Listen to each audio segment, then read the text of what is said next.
Oh my goodness.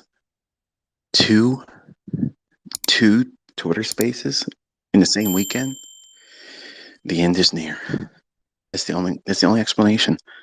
The end must be near. Well, good morning.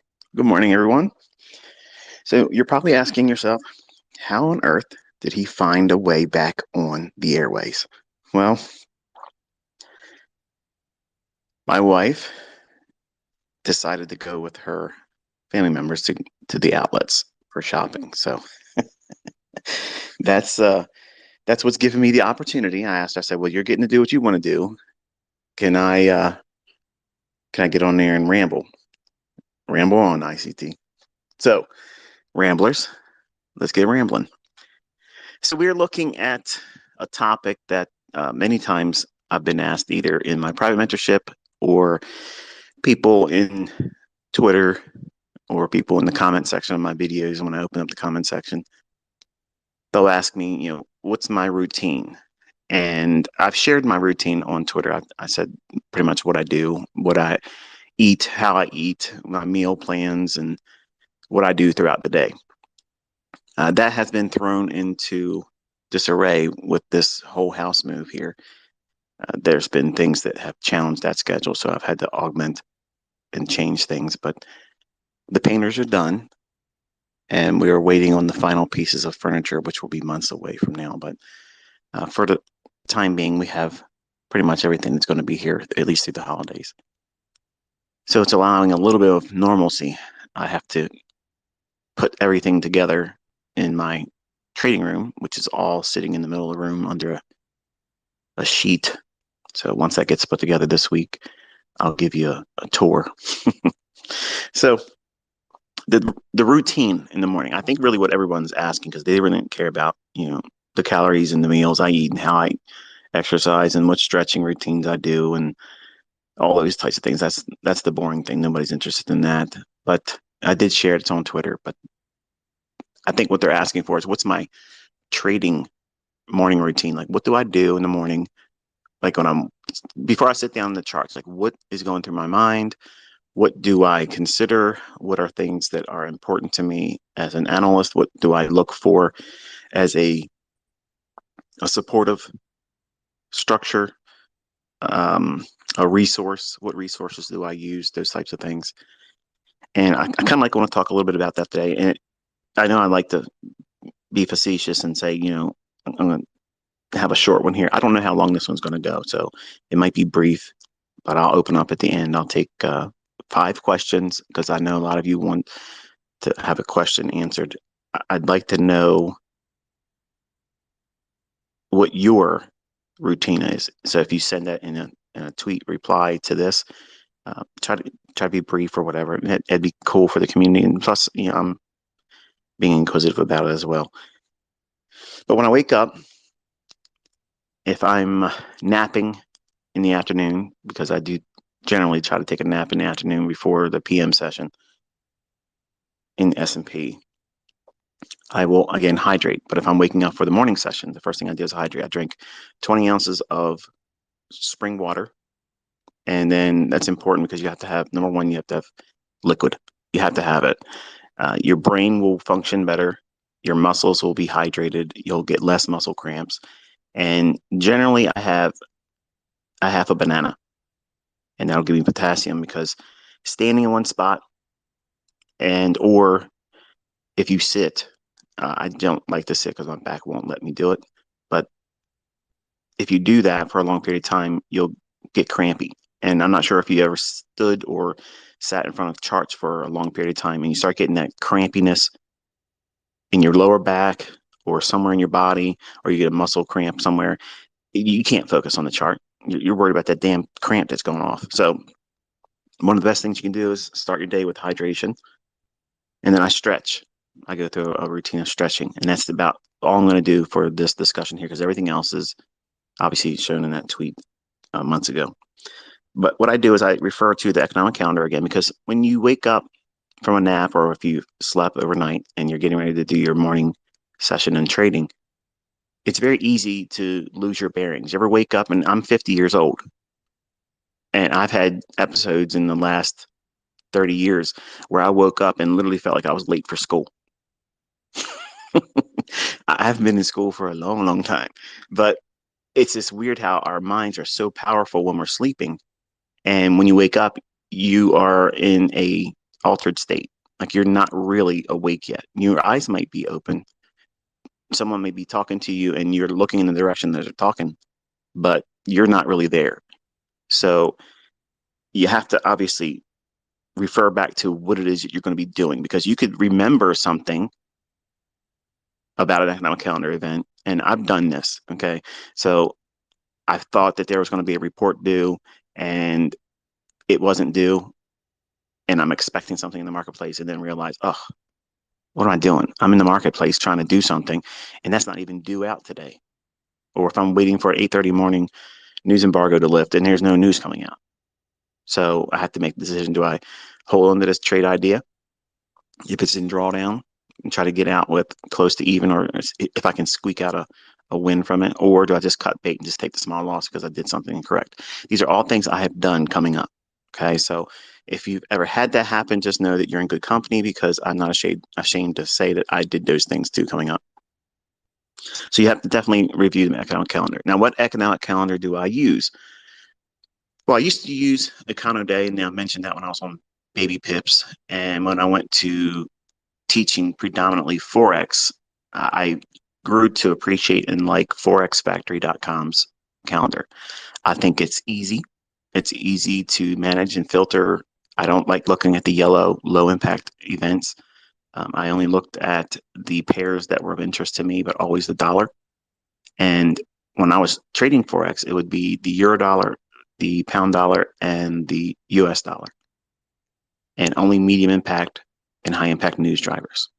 And I would toggle the little gray box because it would tell you bank holidays and things like that. But other than that, that's pretty much what I would use for an economic calendar. The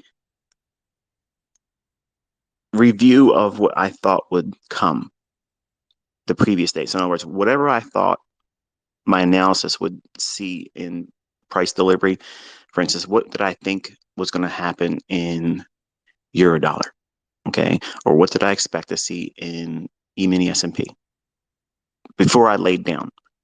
Okay.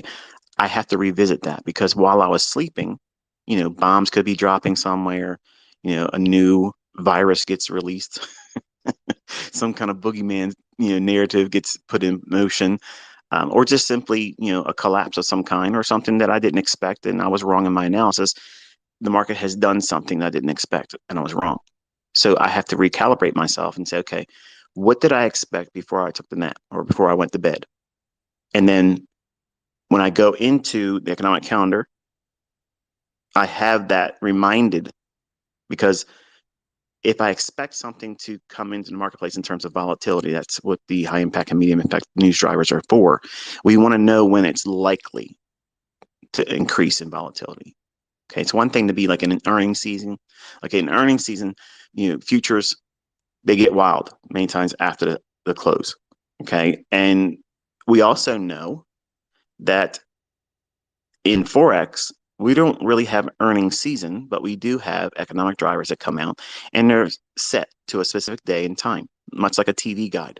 Okay, I'm a child of the 70s. I was born in 1972. And when we grew up, all you young guys and gals out there are used to having the TV guide or the guide on your remote. You push your button and it tells you what's on TV right now and what channel. And you can scroll ahead in time and see what's on. We only had that luxury with a little magazine, and it was a TV guide and it was published every week. Well, these events or not topics, but these events and or opportunities in trading are basically scheduled like TV programs. Okay, your high impact and medium impact news drivers are scheduled well in advance. Like you can see 2-3 weeks from now when these things are coming. So you're not surprised by it, or you shouldn't be. Okay. So by having that understood and what days of the week are likely to create these increases in volatility, so you know what that volatility is going to bring with it, the strong likelihood of manipulation. And that's one of the key factors or ingredients to what we're looking for smart money. We want to see some type of manipulation.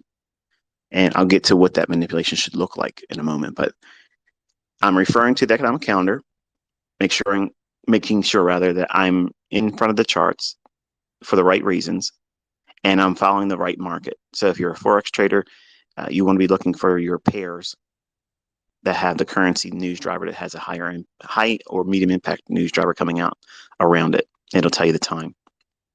And most of the time it's 8:30 in the morning, or if it's US based, it may be something like 9:30 or 10 or 10:30, like for crude oil inventories. And you can trade Canadian dollar, just on that report alone. But referring to your previous session or before you went to sleep's analysis, is that still hold true? Or does it hold true? Or has something changed while you were away from the charts? If it hasn't changed, then you go through the process of trusting it. And what type of analysis would that be? Well, number one, I start everything on Saturday. And I look at what I think that weekly chart's trying to go to. Is it going higher or is it going lower? I'm not trying to predict Friday's closing price. I don't teach my students to try to predict the Friday closing price, okay? So many folks have listened to me, taken things out of context, and spread so much misinformation about what it is I do as a trader, how I teach as a mentor, and what my students are focusing on or should be focusing on. They have made so much more confusion. And this is why another reason why I hate when people try to teach my stuff, because you don't know what you're doing. Watching a video, listen to a video series, you don't know. And just repeating what I'm saying, you don't know how to answer a question when someone gives it to you. How do I know? Because those same people that are running mentorships are asking me the questions in my forum so they can answer their customers. Yeah, I know. So if we know that the weekly chart is likely to go higher. Now, when I say if we know, how do we know? Well, we don't know with 100% surety that it's going to go up or down. Our analysis is never guaranteed. That's why we have to have stop loss. But I want you to think about how when you watch me trade these intraday movements, and I'm on a 1-minute candle. Okay, number one, I'm canceling out all the arguments from the Goldman Sachs boys that say it's just noise and there's no pattern. Okay, there's no consistency or continuity found in lower time frames. These are people that don't know what they're talking about. And you've seen now students and me do this consistently with precision. But what I'm showing you is where I think the market's going to go to, the draw. Okay, that's the first question you need to address on Saturday, or if you do your analysis on Sunday. Some of you are probably listening to this after church. That's fine. But whatever that day is on the weekend, Saturday or Sunday, that is the day you're focusing on. Where do you think that next candle, when we start trading on Sunday evening and the markets open up, is the market going to expand, not close high or low? Is it going to expand? Is the largest portion of expansion in that weekly candle? And what do I mean by that? If you were to measure the highest high and the lowest low after the week closes, okay, was there more expansion upward or downward? That's the question that I teach my students to aim for answering on the weekend. You're looking for that. Okay. That gives you the absolute strongest bias filter you'll ever fucking find. Okay. Because what you're doing is you're patterning it off of large institutional flows. Ooh, what does that mean? Well, large institutional flows are big funds, big hedge funds, big deep pocket entities. Okay. And they are not trading on 1-minute charts. Okay. They can't put their size into the marketplace on a 1-minute candle. So they require weekly and daily levels. And that order flow that comes through that time frame, that's the elephant. That's the trail of elephant footprints that we're looking for. And smart money is a big elephant. It's lumbering. Okay. It has to take a long time to work in its orders to get into a position.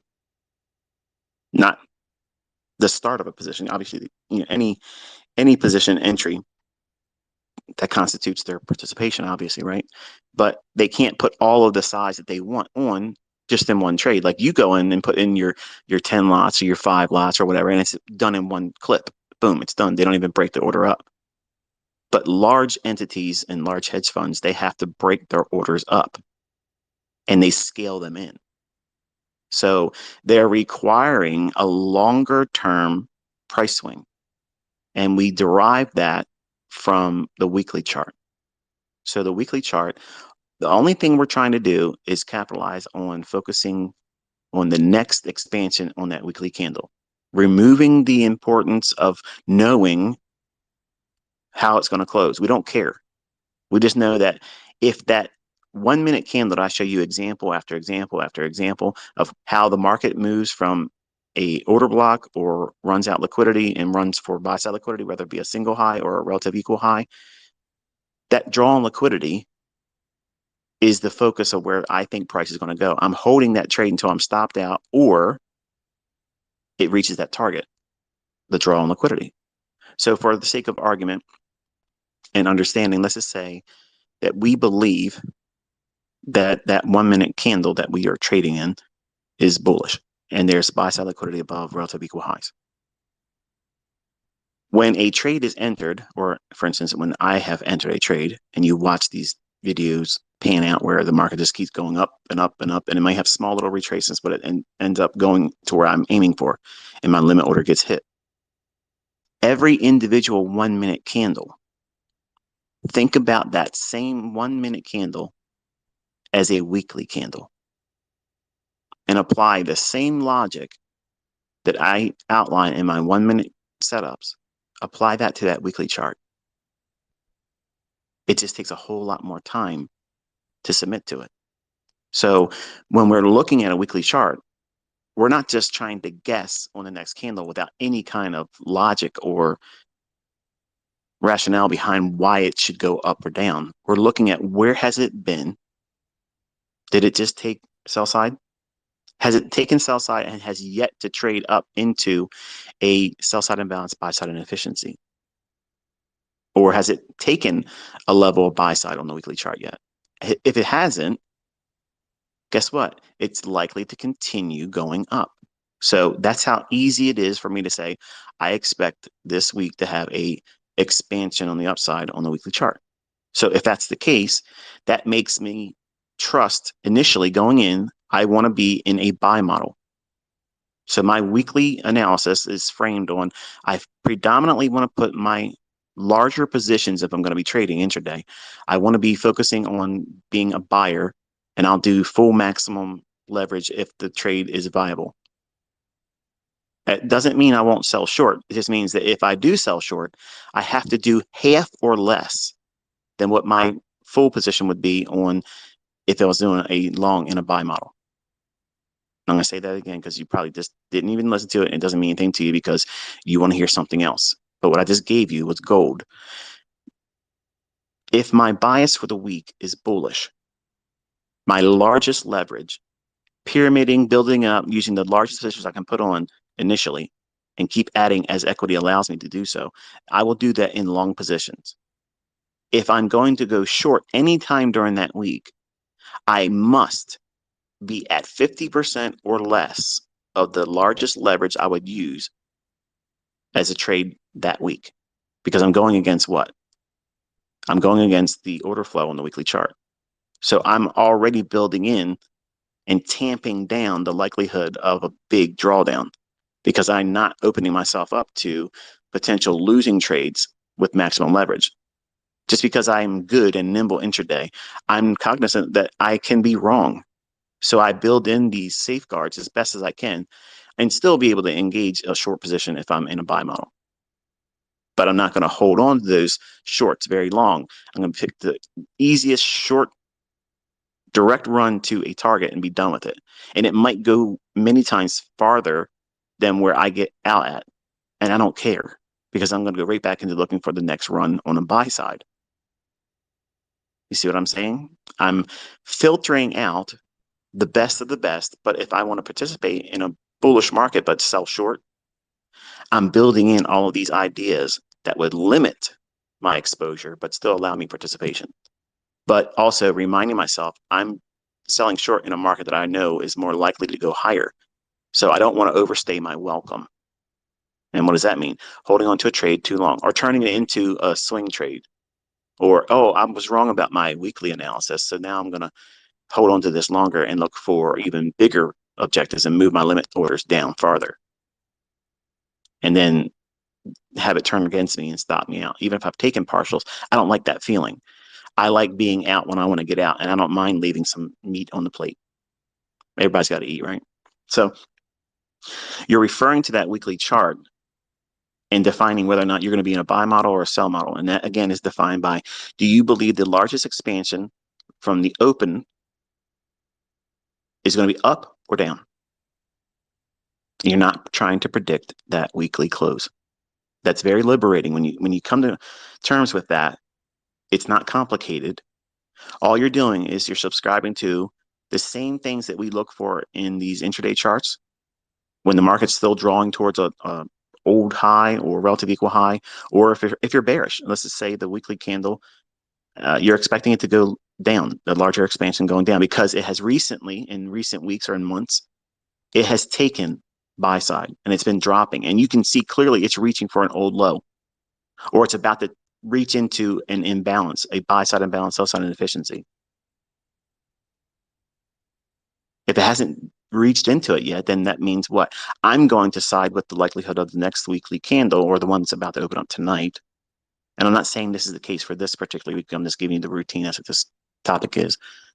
Then in those instances, I would be in a sell model. That means I would be doing the largest position in leverage on my shorts.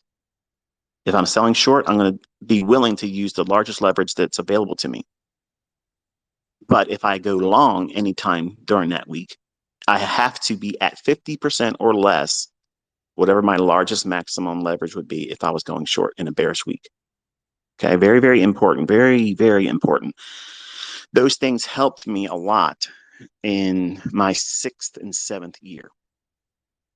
Once I figured out what I was trying to do, that kind of kept me from wrecking myself, because it would be harmful for me to just,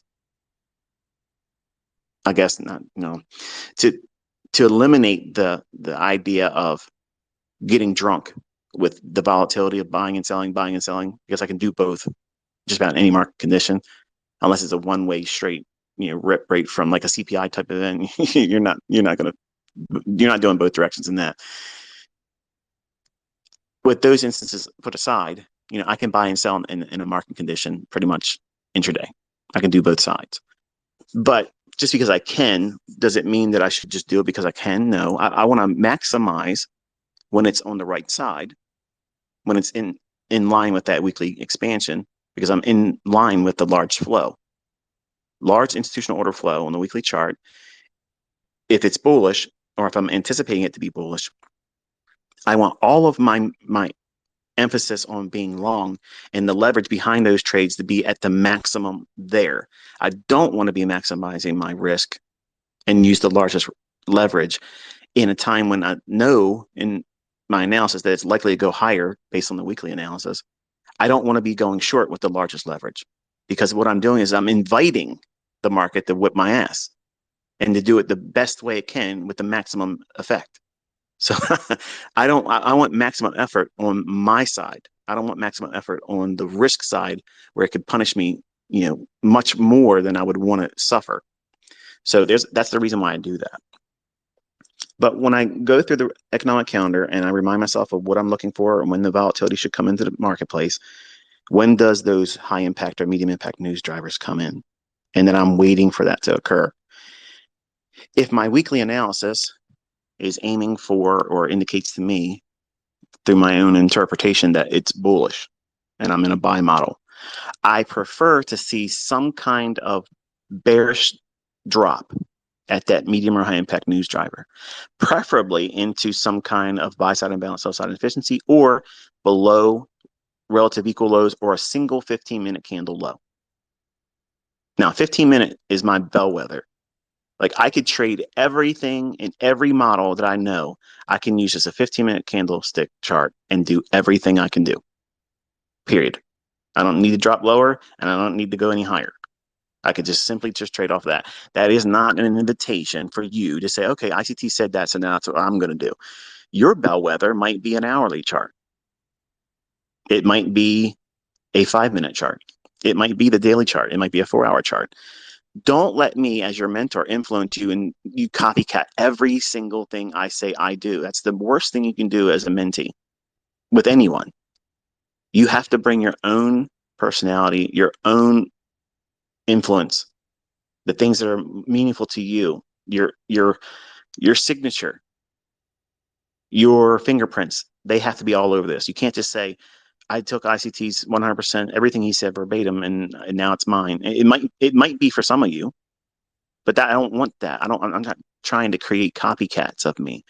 I'm interested, very, very interested to see how all of you adopt this idea and formulate your own approach using the tools and concepts, because it's all going to be slightly different and you're all going to get a unique result, and you can all be positive. You can all be making money on the same day doing different things. That's the beauty of this. It sounds like it can't possibly be like that, but it's exactly how it works. And vice versa. Sometimes you'll have winning trades and other students that'll be doing this very same thing you're trying to do. They'll have the opposite result because they're bringing in their problems, like I mentioned yesterday. So back to the routine. See how easily I could have went down some rabbit trails there. I actually listened. Hear that? I have a bullet list here I'm going through, so try to keep me on point. It's funny, when I have a deadline, like yesterday, my wife said, "Look, you got to do this. You got to be real quick." And I just went on and went on without having anything written down. Today, I have the run of everything. She's not here, and she probably won't be home till tonight. And I made a bullet point list of things I wanted to cover, and I don't know. I should have did this yesterday probably, but whatever. So you want to review what you thought was going to happen on the weekly candle. Go revisit that. And here's something also you want to do. You need to have a pen or pencil, some kind of writing instrument, and a pad next to you while you're trading. Because on that piece of paper or that pad, you have your weekly analysis, what you think it's likely to draw to. Because here's the benefit of doing that. If you do not have the expectation of where that weekly chart may be reaching for, you might get completely out of a position that's running right for that and leave 30, 40 handles if you're in S&P, or 80 pips in some instances on a Forex trade, because you just felt like it was time for you to get out and you abandoned where you thought that weekly candle may be reaching for. When I was a younger man, I learned a very hard lesson doing that month after month after month of knowing where it's likely to go, but growing in my trust to get to the point where I can say, okay, I'm going to leave something on. And how do you do that? Take as much as you can off and leave the smallest portion you can leave on a trade open until it hits it or stops you out. That's the way you get to that trusting factor. How do you get through learning how to hold on to these trades to get to these targets, ICT? Because if I was up a little bit here, my mind would say to me, let me get out of this because it's uncomfortable and I'm scared it's going to turn into a losing trade. How do you get through that? You get through it by holding on to it. You put your stop in a position where preferably it doesn't gap up above your entry, and that can always be a risk. Every one of these markets can do that. So in that regard, stop losses won't work. But barring those instances, your stop loss moved into a position where if it moves up to you and before you entered, or better than where you entered, in other words, if you were short, your stop loss is below your entry, you are sitting in that position there and you have the smallest position open and you hold for it to hit your target and you don't trail your stop loss anymore. You just let it go. And you grow in confidence over months and years, folks. It takes years. These yahoos out there trying to tell you can learn this stuff in a couple months or a couple weeks or a 1 week boot camp are full of shit. Okay. You can't. You cannot teach somebody how to get a 200-to-1 fucking trade, okay, in a 1 week fucking boot camp. And they're teaching you trading and they're only showing nano lots in their fucking live accounts. Get the fuck out of here. But you're reviewing that weekly candle analysis and referring to that economic calendar. So that way you know the stage is set and you're looking for something opposite to what you anticipate in terms of directional bias on that weekly chart. So in an example, say you are looking at the pound dollar for Forex traders, okay? Oh, he's talking about Forex. Oh, yeah. I've been tired of hearing about this S&P shit. Come on, ICT. Come on back home to Forex. Actually, I am home with commodities, but nonetheless, say you're interested in pound dollar and you think that the weekly candle is going to expand higher based on your analysis on the weekend before the markets even open up. You think that there's reason for that weekly candle to go higher because it's been going higher and it's likely to go up to a specific old high or trade into an imbalance, a SIBI, or a fair value gap that's above price. Okay, I'll differentiate between SIBI and BISI before I close this, because I know some of you are probably chomping at the bit to dial in on the ICT on the wire here and ask me what's the difference between the fair value gap, BISI, and SIBI, and could you tell us the difference? And I will. Just give me a second, maybe longer than a second. But once you have that weekly analysis and that calendar lined up, you now have a stage set for British pound likely to go higher. So you're in a buy model. And then there's a report coming out in the morning for pound as a currency. What you want to see is there a low on the 15-minute candle where sell side liquidity will be resting? Or if that low is really far away from market price, what is that? Well, it's relative to what your understanding about price is. There's no way for me to say it can only be this many pips. That's that gray area that experience is going to dictate. But if it's within, I don't know, 40 pips, anything more than 30 pips, I think is a much more meaningful move. And it's probably not a run for liquidity. It's probably going to just keep on going. But don't use it as a hard rule all the time. It's just a general rule or general principle that you can go by. And why do I use that? If you've studied my concepts with the Judas swing in London, where the London session usually creates the high or low of the day, it has a 70% likelihood of creating the high or low of the day. If you are in a sell model, and if you are in a seasonal tendency that's bearish, and it's an obvious draw on liquidity for sell side, all those factors being equal, then you do have a 70% likelihood. Because I see all these guys out there trying to run reports and statistics. ICT said it's 70%, and it's really not. I can see it's here that there's things that you didn't include. I just gave them to you right now. So go crunch your numbers. But those factors of looking for about 40 pips maximum is based on several things. And this is where you should be writing things down, folks, because if you're just driving down the road, chilling on your bubble gum and corn chips and shit, that ain't going to be good. You're going to have to come back and listen to this and write down some notes. Generally, from the open at midnight to the high of the day, it's usually within 30 pips that it makes the high of the day. Sometimes, in some weird instances, it'll go as much as 40 pips. Why 40? Because sometimes you'll cross and breach a big figure number, for instance, a 0-0 level. Okay. And if that's the case, the algorithm can many times spool or spread beyond a particular level, run past it, in other words, as much as 40 points or 40 pips. So that's why I use 40 pips as a general rule. And if it goes beyond 40 pips, then it's probably not going to be a sell-off. It's probably going to keep going higher. Or it means I need to sit on my hands and do shit. Nothing. Just go back to bed. And then I'll trade the New York session. Okay, so I just tossed it in there, no extra charge. But using our example for pound dollar in the New York session, if we are expecting something bullish, our weekly analysis indicates that we're in a buy model. There's a high impact or medium impact news driver coming out at 8:30 or so in the New York session, all New York local time. Everything is always New York local time. Stop trying to take your shit in your chart and line up to your local time because it makes sense to you. Everything in these markets are always going to be on Eastern time. I don't give a fuck who tells you different. I don't care how long they said they've been trading. I don't give a fuck. Okay. That's all bullshit. Everything, all these algorithms is doing is running on New York time. Midnight in New York, that's the beginning of your fucking day. It's not Wellington. It's not Asia.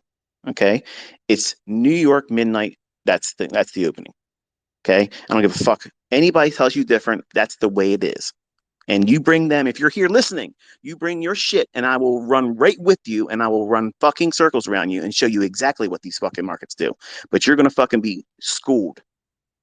So don't talk your shit in your little private little circles, okay, your little fucking webinars, talking all your bullshit because you ain't getting the balls to come here directly. You do it right here and I will run circles around your motherfucking Mickey Mouse ass. Clown. UK boy. So once you have that, you're waiting for price to either drop down, no more than 40 pips, down to a low. But if it runs down below a low that's lower than 40 pips, you don't do anything. You leave it alone. You wait.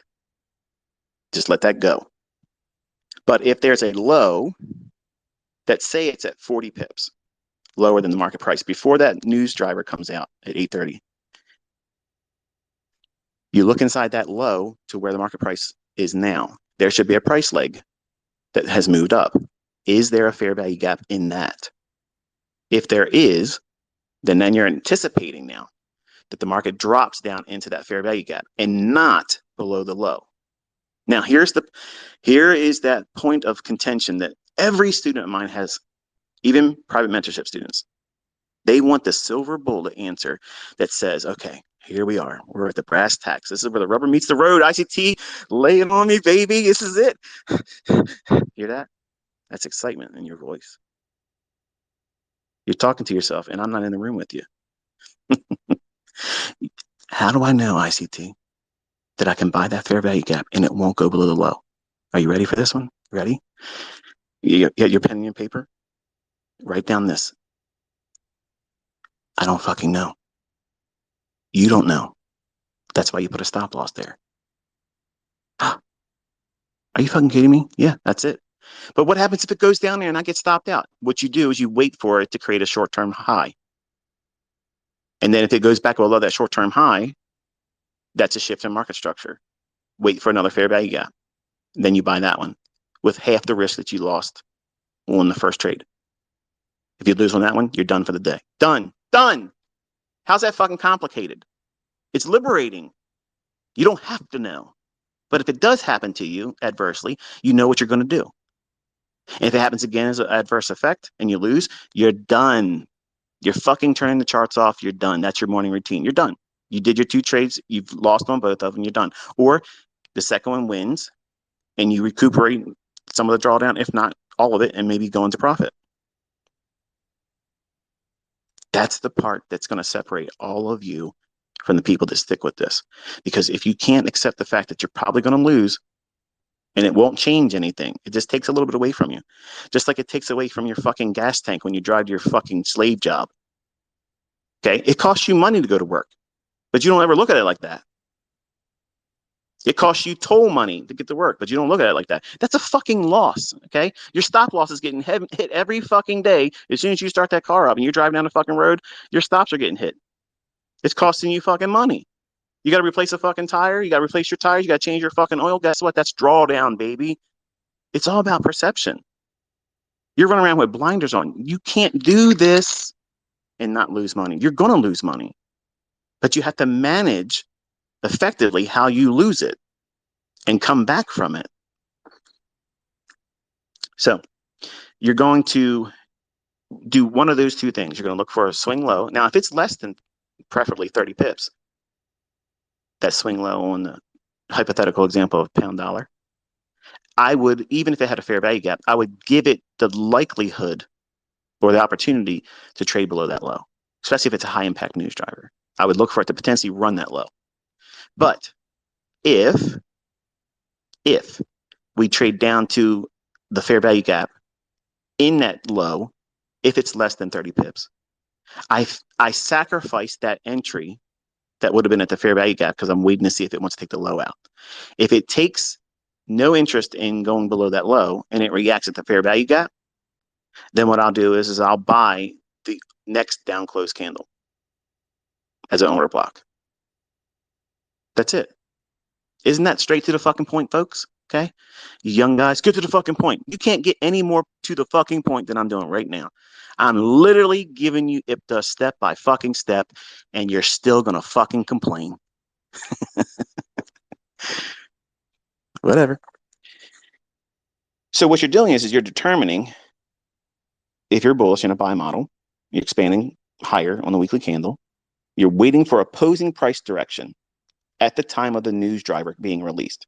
Okay, so whatever, like an employment number or economic number that comes out, you're expecting the algorithm to reprice lower, and that's going to get all the retail traders wanting to go short. That's exactly what you want. That is the green light go you're looking for. You want to see something opposed to what you think the weekly candle is going to do at that time of that report. That's manipulation. That's the trick. That's the broken wing trick that the robin does to protect its little fledgling that's trying to teach how to fly. You ever seen that a robin on the ground and you see it? It sees you before you see it, and it starts chirping real loud, and it starts putting its wing out to the side like it's broke, and because it wants you to chase it. And once you get close to it, that fucking wing's perfect. It flies away and it's laughing at you, but you don't see the baby it's distracted you from. Well, the market does that same kind of thing. That's a Judas swing. It leads you down the primrose lane. It makes you think you're seeing something that's valid, but it's not. And it catches people that are offside because they're ignorant. They have no idea what the fuck they're doing, and they're chasing excitement. Just like a predator. They want to chase the thing that's running. Well, when the market runs, you think about what that's done. You have all these people that are neophytes. They're traders that have no idea what they're doing, and they're just anticipating doing something next, but they don't know what it is to do because they're looking at these candles forming and they have no idea. But when there's an excitement and it moves really, really fast low, real quick, sudden, what does that mean? Oh man, I'm missing it. FOMO kicks in, fear of missing out on the move. It's already dropped 20 points. Man, it could go 100 points today or 100 ticks today. And I don't care if I missed the first 30. Let me just get in there right now at down 32 ticks. So you shorten, or they're shorting rather, into that move when you're looking to go long. That's smart money. That's what institutional mindset is. Okay. You're looking for the opposing view of what you're trying to do. That's that market efficiency paradigm. Remember month one in the core content? That's what you're doing. Smart money is a small little circle of entity that uses the greater community against themselves. But they have to have that smaller community to act as a counterparty. So they use enticement, they induce the excitement of seeing these big movements, and it trips them up. And they're rushing into the marketplace with liquidity.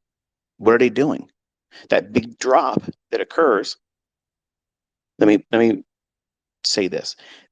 This might not occur in price. And if it doesn't, you do nothing. But if the market does drop, and all things being equal that I've outlined here, these are the things I would do to get into a trade. But that rush for retail or street money traders, the people that don't know what they're doing what? They're selling at the market. Sell, sell, sell, sell, sell, sell, sell. So what is actually occurring? They're drawing in and engineering sell side liquidity. Why would they do that? Because they want to buy it. They have to have sellers at a lower price. Oh shit, the tumblers are turning, aren't they? Woo! You're good now, aren't you now? You're learning some shit. Never expect that on a Sunday.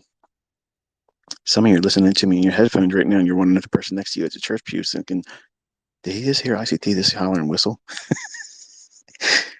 They're probably listening too. Don't worry about it. So you're looking for sell side liquidity when you're bullish in a buy model, in a Judas swing that's going lower in a high impact or a medium impact news driver, or you're looking for a BISI, a buy side imbalance, sell side inefficiency, where it's like a fair value gap, where the candle that we'd be focusing on would be a bullish candle. Okay. So fair value gaps are the classification.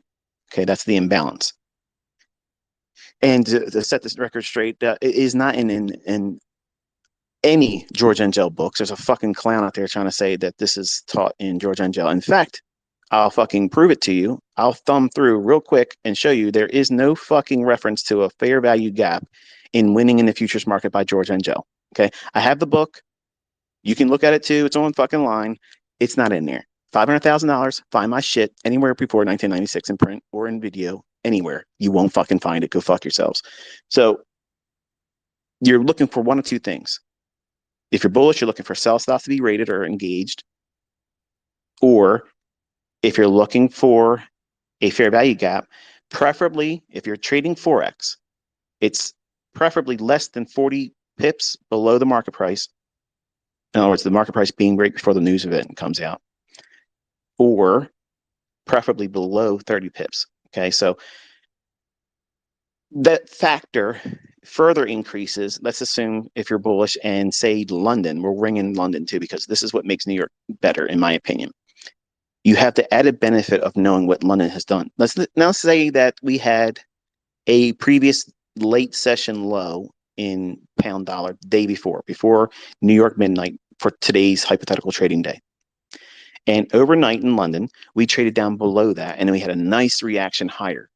And we drifted back down, and say that drifting back down is inside the leg that was created from the London low to the market price prior to the news report coming out at 8:30 in our hypothetical example where we would potentially be bullish on pound dollar. These things are further amplified in terms of odds in your favor, because now you have that likelihood of the London low of the day is in place.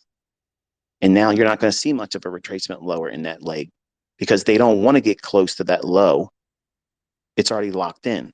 So they're going to be reaching for a higher time frame buy side liquidity pool, or where that weekly chart's reaching for. It may not reach for it and arrive at it that particular trading day. It may require another day later in the week, because we're looking at a weekly expansion. The weekly candle is generated over what? The course of the week. That doesn't mean that it can't happen where the largest expansion occurred on that one single day, whether it be Monday or Tuesday or whatever one particular day it could have been. All the movement can be done with a report day, and then could be quiet, before or after that particular event.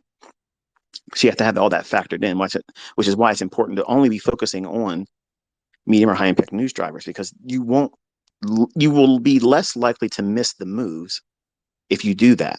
Now, it doesn't mean you can't trade on days without high impact or medium impact news drivers. It just means that all things being equal, and whatever's in motion will tend to be in motion until we get to the report day. Or in layman's terms, if it's been bullish and a buy side liquidity pool hasn't been reached yet, if there's an absence of a medium or high impact news driver on that particular trading day, I'll still trade long. And that's fine. I just won't push my maximum leverage. I won't pyramid a lot in that particular type of day, because it might not create a lot of movement. So why should I build my positions large? I want to do that once I've seen the manipulation.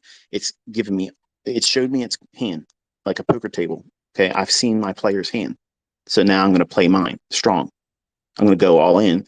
I'm going to build and build and build, because I'm on side. I'm on the right direction because of my weekly analysis. It's indicated to me that they enticed the street money to come in going short at a time when I'm looking to go long. And one of two factors I'm looking for. I'm looking for sell side to be taken. If it's too far away to reach for it reasonably, then I'm looking for a fair value gap. If it doesn't have a fair value gap, here's a third. Okay, because just like on roulette, it's not red and black. It's red, black, and green.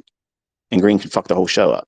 Green is there is no fair value gap, and the low is too far away to consider. It's beyond 30 or 40 pips below the market price. So what do we do then? You wait. You wait for the market to create another run higher, short-term high. It trades back down, and once it breaks that short-term high, now we have a shift in market structure. Follow the narrative. Do everything I just outlined before.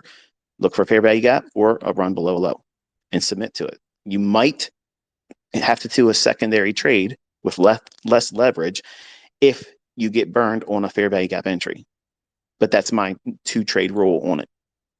And if I lose on both, I'm done. I have to wait for the PM session, or I just simply stop for the day. That's it. Is that complicated, folks? Now, for someone that's new, now I'm not going to be unreasonable here. For someone that's new, the terms I'm tossing out here and some of the logic I'm saying, if you've been around me for a while, this might seem like, wow, this is really complicated. Just give me a fucking moving average, pal. Give me a moving average and a stochastics, man, and call it a day. This is too much PhD shit piled high and deeper. No, this is algorithmic principles being articulated in a straightforward manner, right to the fucking point. You asked for this shit. Now you have it. What are you going to do with it? That's what I'm interested in. And then obviously you're just going to submit to the draw on liquidity based on that weekly chart. Now, there are smaller draws on liquidity in the intraday charts, and you see me referencing them all the time. Why do I do that? And why don't I do that with the weekly chart? Because that's the work you're supposed to be doing. How many trades have you seen me share? How many things have I articulated before I even put the trade on? I say, okay, here's the direction I'm looking for because I'm looking at a particular price level. I'll say, note this on your chart. So if it's above the market price when I'm tweeting that, is that bearish? Fuck no, it's not bearish. And there's people still out there thinking, well, why'd you go long? Aren't you bearish? What the fuck would I be looking to go short for if I'm pointing to something 30 fucking handles above the market price? How is that fucking bearish? That's an unrealized objective. It's below where market price is. That means I'm fucking bullish. I'm looking for a reason to go long. It might not be there yet, but I'm looking to get up there. Vice versa. If I say, here, note this on your chart, and it's below the market price, that means what? I'm bearish. I'm going to be looking for something. Looking for what? Some of this shit I just outlined here. Not limited to, but that's predominantly what I'm trying to do. Looking for a way to on-ramp and get a ride to that, okay? Or build a bridge to it. And that's what I do in the morning. Now, it took more time for me to outline it, explain it, give you different, well, instances where you might have to contend with certain things and certain factors and weigh out whether or not you want to do something. But by far and large, it cuts right to the meat. Trims all the fat off, all the bullshit. It goes right to what are you trying to do? And folks, let me explain this to you, okay? If you doubt what I just gave you is not fucking platinum, go back and look at every fucking move in the last 6 months. And you're going to see one of those two instances. And for the assholes to say, oh, but it didn't work here, use the alternative things I've told you, and you'll get it. Period. If you lose on the day, you must consider using half of what you risked in your next trading day, whatever that trading day would be. If it's the next trading session, if it's the next trading day, if in other words, if say you were trading 10 contracts in the S&P and you lost, okay, on your first trade, then you drop down to 5 contracts on the second trade. If you lose on that, you're done for the day. You cannot take another fucking trade. I don't give a fuck about 5 trade fucking Larry down in fucking Texas, okay? You stop. You don't have the control factors that is required to stay solvent right now. You're learning. So don't be doing this. I need to do this because this guy does 5 fucking trades. He's got Trump coins. He's flipping fucking quarters. Fuck that shit. You have to limit your exposure.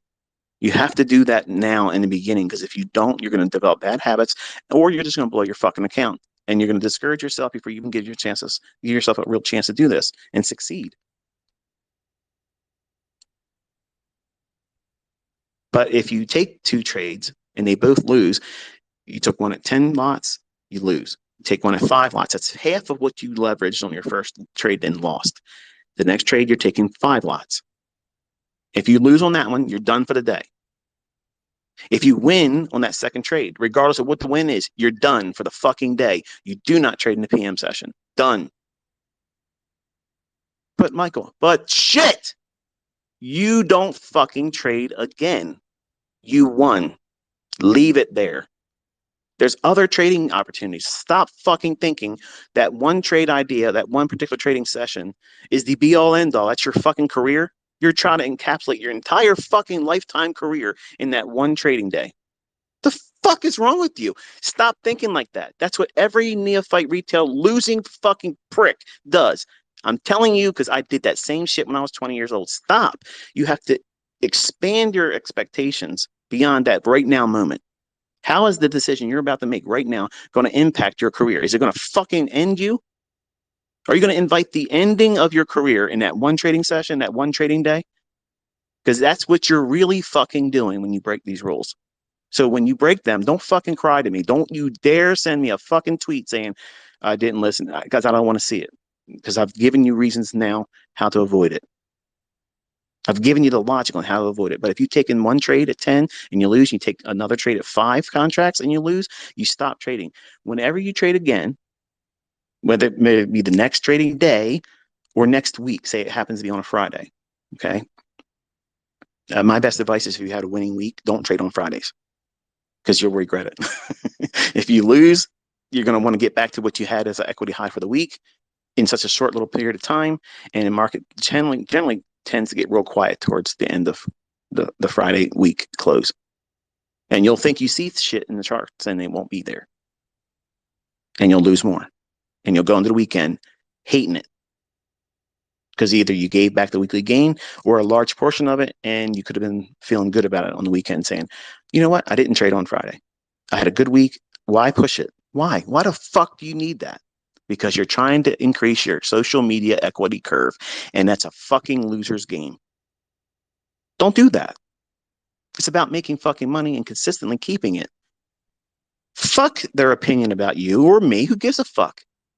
Do you think any of this shit that these people fucking say about money is changing anything? It hasn't. So don't worry about it. Don't factor any of those fucking things in. Keep your results. That's the focus.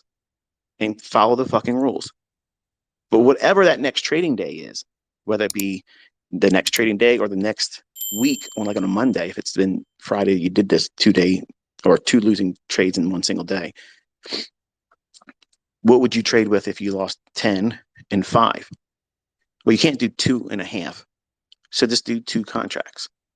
And you have to trade that 2 contracts until you make 50% of what you lost when you lost on the 5 contract losing trade. Once you get back to 50% of that, now this is the highest form of what I do. You shouldn't, in the beginning, you shouldn't do this.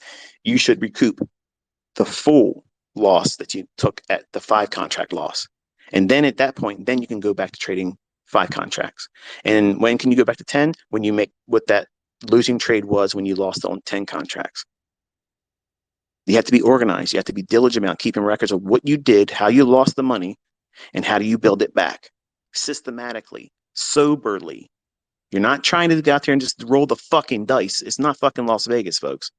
You got to go in here with a principal mindset, knowing that you can lose your fucking ass. Don't take stupid risks. Don't guess.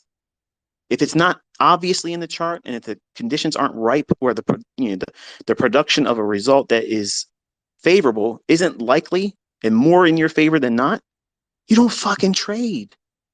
You don't do that. You simply observe. And if you don't know when that is, you haven't been studying and backtesting and tape reading long enough, because you're going to know when it's obvious for you to get in. Right now, you're all just itching to get that feeling of winning the fucking lottery like it's a scratch off. That's dumb. That's a loser's mindset. You don't do that, folks. You don't do. Traders that make money consistently, they don't fucking guess. They don't guess. We know exactly what we're fucking looking for. We're waiting for it. If it doesn't materialize, we sit still. And we don't give a fuck about Tom, Dick, and fucking Harry on social media and what they're claiming they did. Does that make sense? Has anything I've outlined here seemed overly complicated, except for the folks that don't know my terminology? Or if you're too green and have never really looked at a chart and understood the references of the weekly chart versus an intraday chart, I understand then it would go over your head. But if you spend time with the content that I've put on my YouTube channel, you come back to this video or come back to this discussion or this recording, and everything I just outlined for you is a fucking pathway to the fucking bank. It's consistent, folks. What I just outlined here today, you'll get this at least 2 times a week. And you only need one. You only need one to have a career. One winning trading day. And if you stopped, that's a career. See, some of you see what I do against these people that talk shit about me. I'll put example out just about every day. Boom, boom, boom, boom, boom. And you think that's what ICT wants me to do. No, it's not what I want you to do. I don't want you to do that. What I want you to do is find your unique model that fits you, that fits your risk appetite, how you are comfortable with trading, your frequency of trading, and then live there. Bloom where you're planted. See, there's a lot of things I'm never going to fucking teach you folks, okay? I'm not. I'm not going to do it because what I've taught already has been abused. And there was other things that I was never going to teach you anyway because I'm not permitted to teach it to you. But you don't need to know those things, but I will absolutely showcase that shit in 2023. You got no idea what I'm about to fucking show. But you don't need to try to keep up with that. Just because you're my student, you don't need to do that. My interest, my whole fucking reason for doing this is I want to see you all succeed and see beyond your paychecks. I want you to have that feeling of knowing that you have something extra. Because that little bit of a help each month goes a long fucking way. When I was a young man, I'm gonna give you a little bit of a rant here, and then I'll open up for 5 questions. And please don't give me, yeah, I got 3 questions real quick. No, you got 1 question, and now I'm moving on. When I was a young man, and I moved out of my aunt and uncle's house, I was paying room and board with them, $50 a week, and they more or less were like, "Hey, we were trying to give you a helping hand, not let you sit here and get rich." And I was like, okay, well, that wasn't the result of our conversation and where I was thinking we were going to go with this, but I felt uncomfortable, so obviously I had to move out. And I didn't know a lot about life in general. I had a very sheltered childhood. Um, I didn't know much about many things at all, really. And when I was living by myself, the rent wasn't all that expensive. I think it was like $416 a month for a 2-bedroom apartment. And buying furniture and buying things for the house and stuff, it was awkward for me because I didn't know I didn't know how to pick shit. And I was single at the time, and I was afraid if I bought the wrong furniture and if I started dating someone, they wouldn't like the furniture. And then it was because I'm obsessively compulsive. It was very, very difficult for me. And all these little decisions, these little things that I had to contend with would be a factor in my trading. Like these things, like I would be thinking, am I buying the right fucking color couch? Is that rug in the kitchen by the sink? Is that the right fucking color? Because if I meet this girl I'm trying to meet and she comes over here and she sees this fucking rug and she says anything bad about this fucking rug, I'm burning this motherfucking rug. Okay. And the whole time I'm watching crude oil. Okay. The whole time I'm watching gold futures markets. Okay. I'm doing all those things and I'm worrying about this stupid shit. So I know if I had to come back up through this stuff, the climate that we have right now, where things are hard, folks, these markets right now, these are the hardest market conditions I have ever traded in. 30 years I've been around this show. In the last 3 decades, this is the hardest time to be a trader. If you are profitable and you're consistently profitable, you know what? My hats are off to you. I'm telling you right now, this is where you're separated. Like this is the division. If you can find profitability in these types of markets right now, you're a fucking amazing trader. You controlled yourself, you mastered yourself, and all of you, regardless of whatever style you use. I mean, I don't give a fuck if it's something outside of what I do. I'm not the only one that can make money, obviously. But my opinion about how you should learn how to read the market, I'm biased in that regard. And everybody has their own opinion. Everybody that has a course, everybody has a service or program, they're all going to say they're the best. Okay. I get it. But anybody that's able to find profitability right now in the last 2 years, and you're consistently able to do so, you should be very proud of yourself. Because I'm telling you, I've never seen a market environment like this where something so trivial that can come out right at any time and the market goes to shit. unravels completely everything that you think you see in the marketplace. And you have to be very, very nimble. And one of the concerns I have going forward, and this is like one of the things I'm observing and studying, proficiently, or not proficiently, profusely. I think it's the term I'm looking for, profusely. Obsessively, let's just say it that way. I'm looking to see, do we deteriorate even more? And my obsessive compulsive disorder is flaring right now, because this is where I would be putting the control M in and going back and editing out, and then now saying it the way I wanted to say it. But I want to see, do we deteriorate more going forward? Does it get harder to trade? Or are we working ourselves out of those kinks in the marketplace where it's been very, very challenging, very, very difficult? Now, when I say that, obviously you can see that I can find setups and their precision is still there, but not to the degree that it was prior to 2019 and that type of climate. I want to see it come back, because if I can get that in 2023, you're going to see world history. But you could still see world history with this climate too. I want to see a little bit more participation from the group that I have created in terms of students, because it's tricky. It can present opportunities in the charts that may or may not be there, and it's very difficult for as an educator. I know what it's like to see potentially a setup, but if you have ignored what I've outlined here and talked about at the beginning of the space where I referred to the weekly chart, if you look at that weekly chart and you ask yourself, okay, forget that it's a weekly chart. Where does it look like it's reaching for?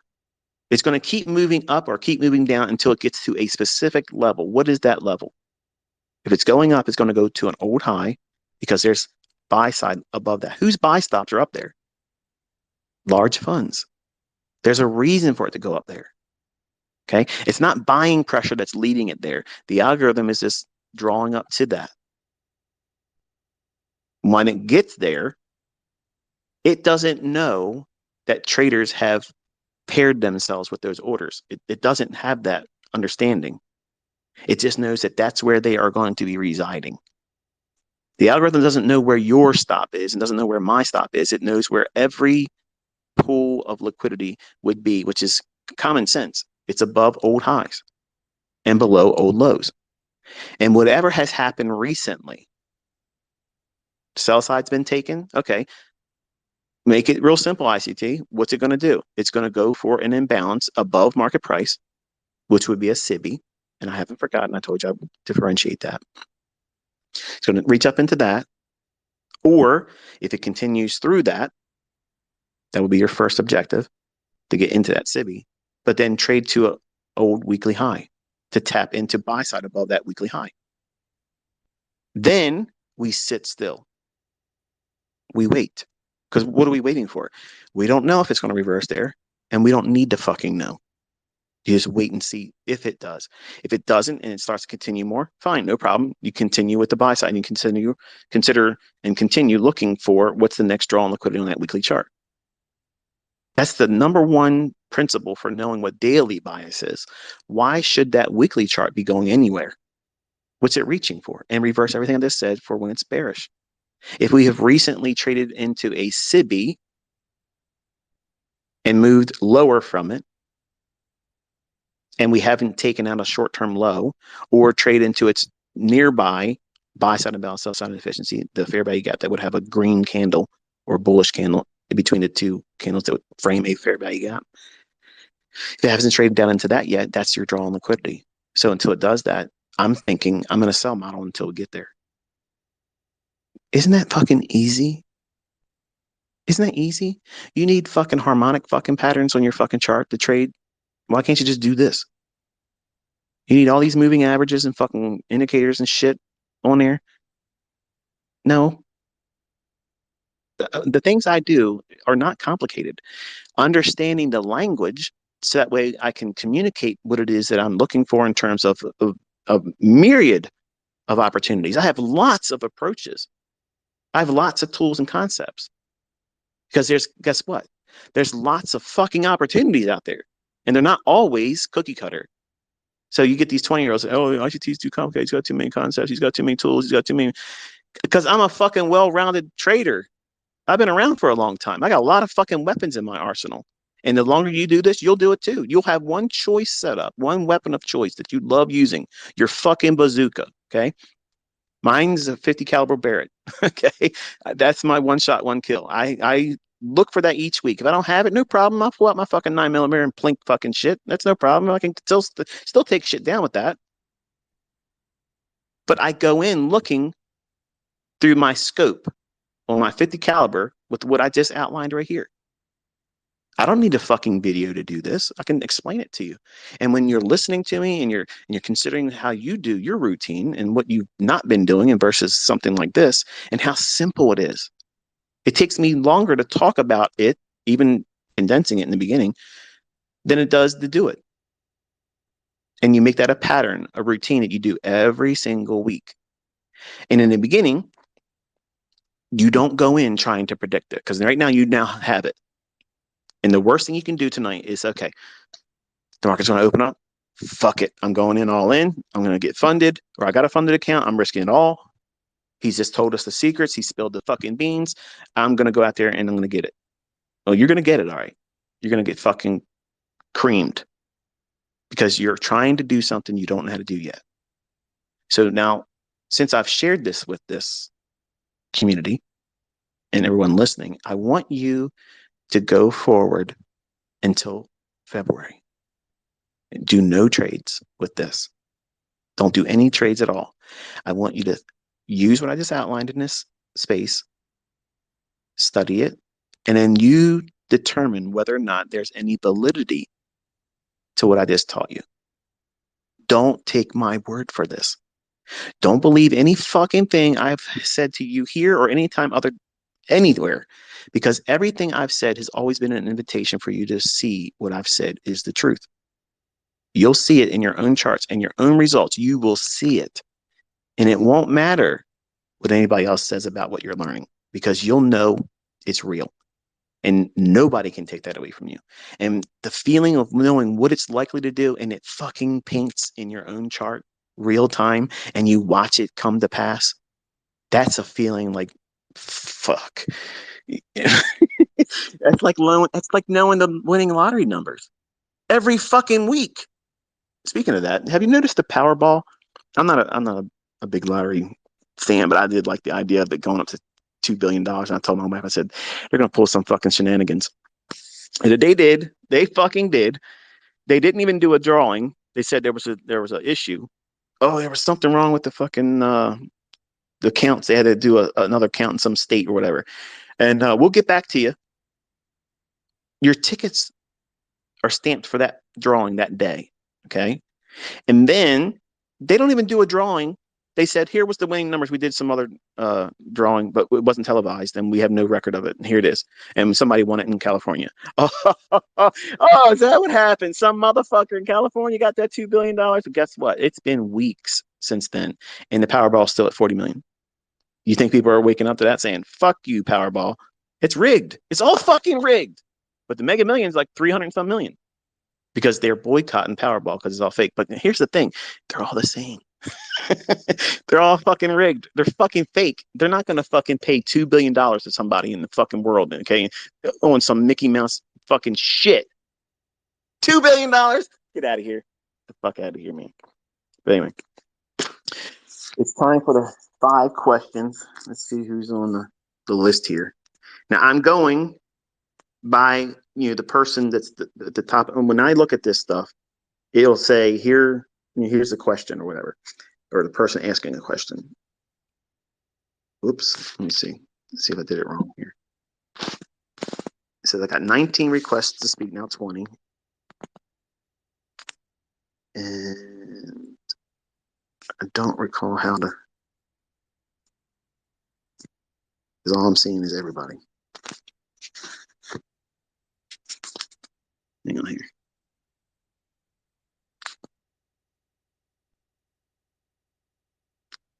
Give me a second.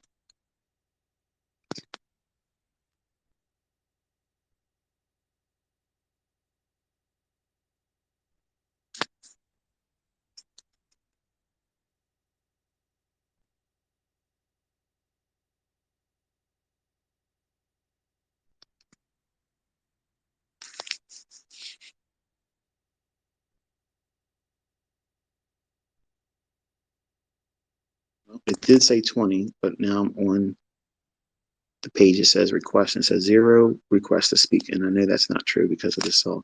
Okay.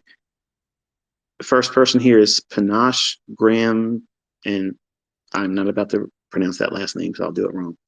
So you got one question. Can you hear me?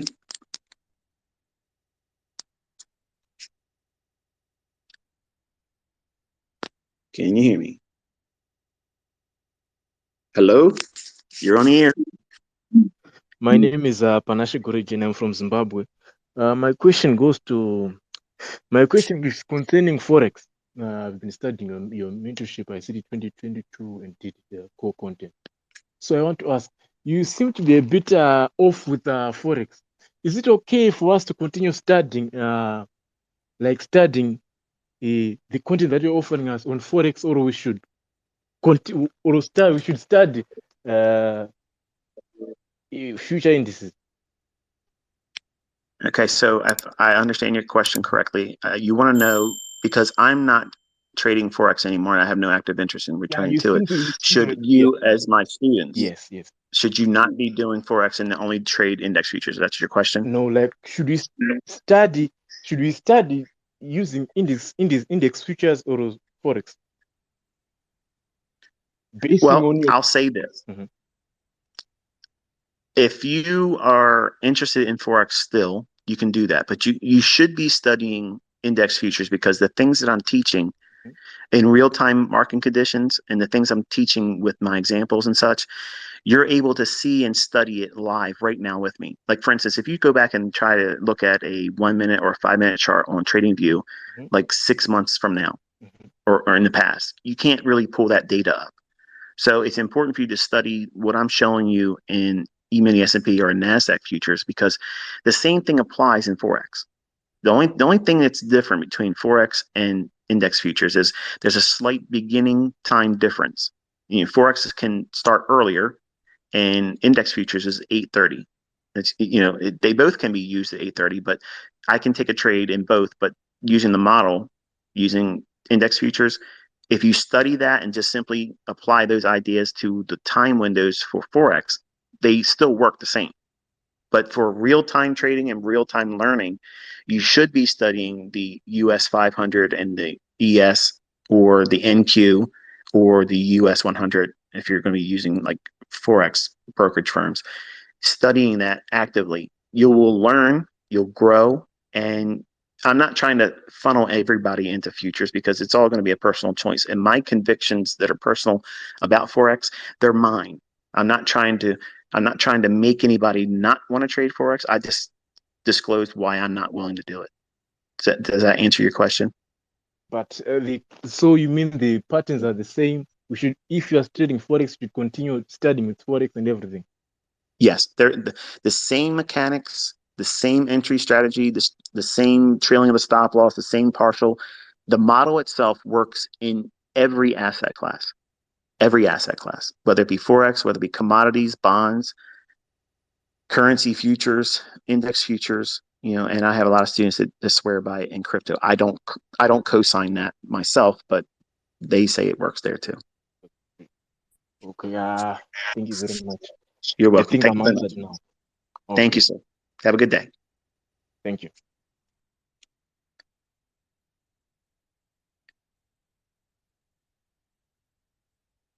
Okay. I don't see another person asking, but I'll wait a second or two.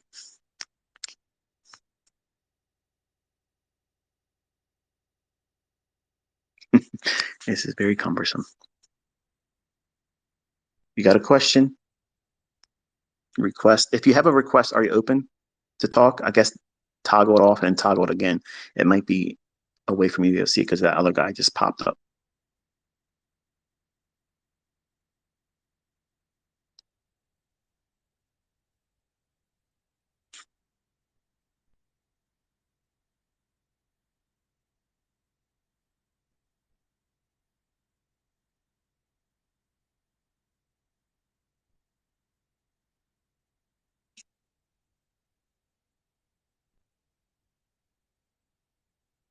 Yeah, I'm not sure why it's not showing.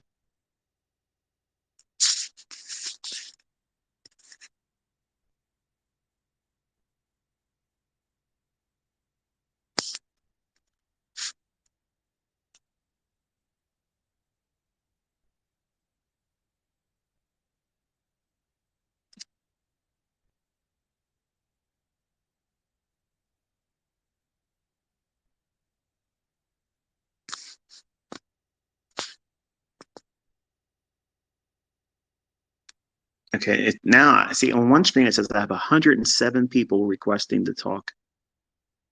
But when I click on that, it just shows me everybody that's here.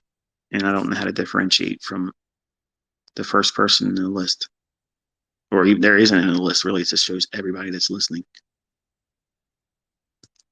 So I'm unfortunately not doing well here in this. Okay.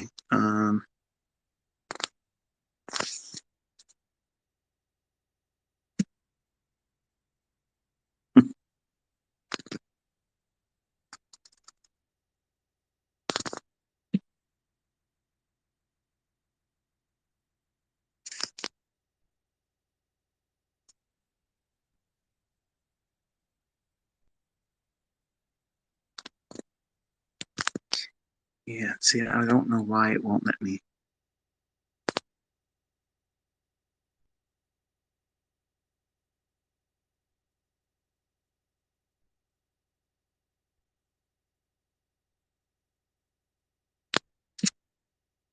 Yeah.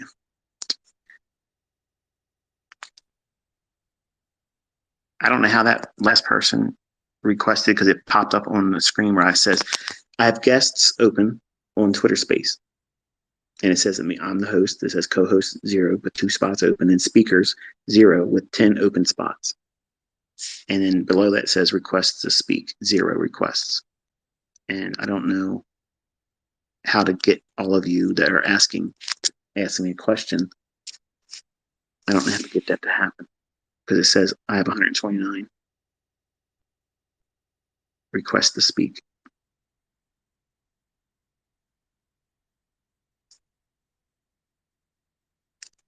This is frustrating me.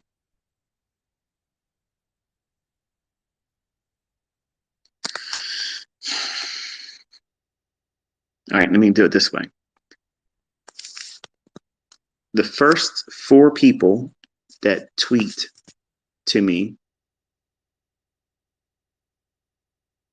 I'll try to find you and I'll invite you to ask your question. I just don't know how to do it otherwise.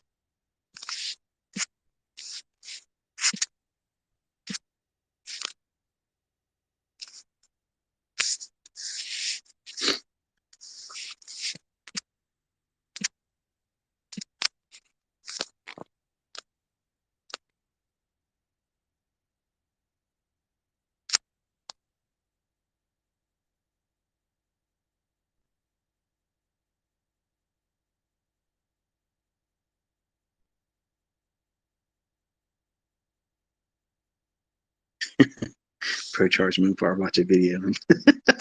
Oh man. All right, so here, alter ego trader. How am I going to get that to happen for you? Oh, I see a request. So I'm not sure how you guys doing, how you're doing it. I don't know how to pronounce this name. I apologize. Kashala, you're on the air.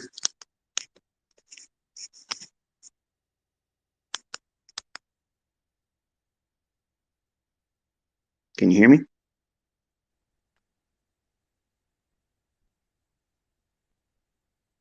Hello, can you hear me? Yes, I can hear you. Hello? Hello. Yeah, hello. I hear you. Hello. Go ahead with your question. Okay, I'm from Tanzania. My name is Kachala, and I have a question to ask about the monetary issue concerning with my account and something which I want to trade. I wanted to trade imminent S&P 500 futures, but I only have like $30 account, and I wish I would trade S&P. So, as you, my mentor, I would like to ask if it would be good to just trade Forex or to trade S&P 500. As I would like to get your advice according to my account.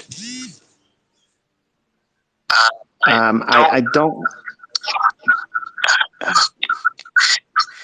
It's hard to focus with all the background sound. Hello. Yeah, can take me off the speaker. Oh, Okay, so you should be able to hear me, your earpiece, if you take it off speaker. So my understanding in your question, if I heard it correctly, is you have a limited amount of funds, but you want to trade the S&P. But I think because you see me doing it, that's making you want to chase what I'm doing. And if you are interested in Forex, should you not do that and only trade index futures? My advice, it sounds like you're outside the US anyway, and CFDs would probably be permitted where you are. They're not permitted legally here in the US, so we have to trade the futures contract. But if that's the case, my advice would be just simply trade through the demo of a US 100 or US 500 CFD and use that as your instrument. Because while they don't mark to market exactly like the US futures in ES or NQ do, you can still learn and still practice in it and get proficient with it. So it's not a matter, again, of trying to lure people out of Forex and into index futures, because it's ultimately going to be a choice that you make as the student. And if you're not comfortable with either or, whether it be Forex or whether it be futures, it's important for you to listen to that discomfort, because it's not going to be fruitful for you to force yourself into something that you're uncomfortable with. No matter how good I can make it look with my own examples, if it ain't right for you, it ain't right. So you have to do what you can afford. You can do where you're located in the world, and you may not be permitted. There may be barriers to you being able to trade certain instruments. And unfortunately, there's nothing I can do or anyone else can do to overcome that. So I hope that answered your question, but that was my understanding. then thank you very much for helping me out, my mentor. Thank you, sir. Have a good day. Have a good day. You are welcome to our country.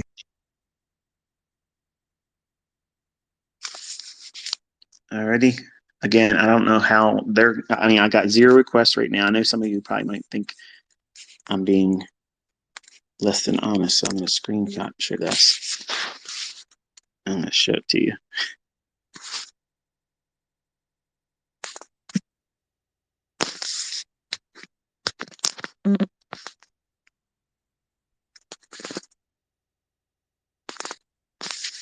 This is what I see. Okay, so that way you know. I know there's people that want to talk, but I'm not able to see it because it says request to speak is 0. When I go to the all tab,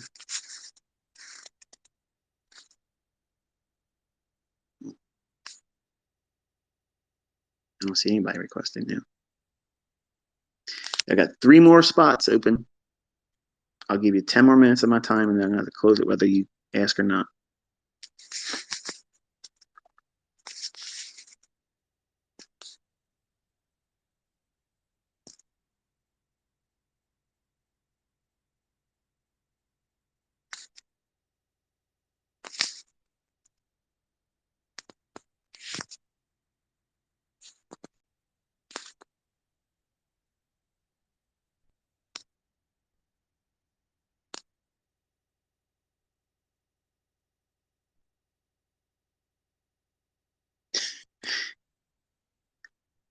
$8.88 OnlyFans.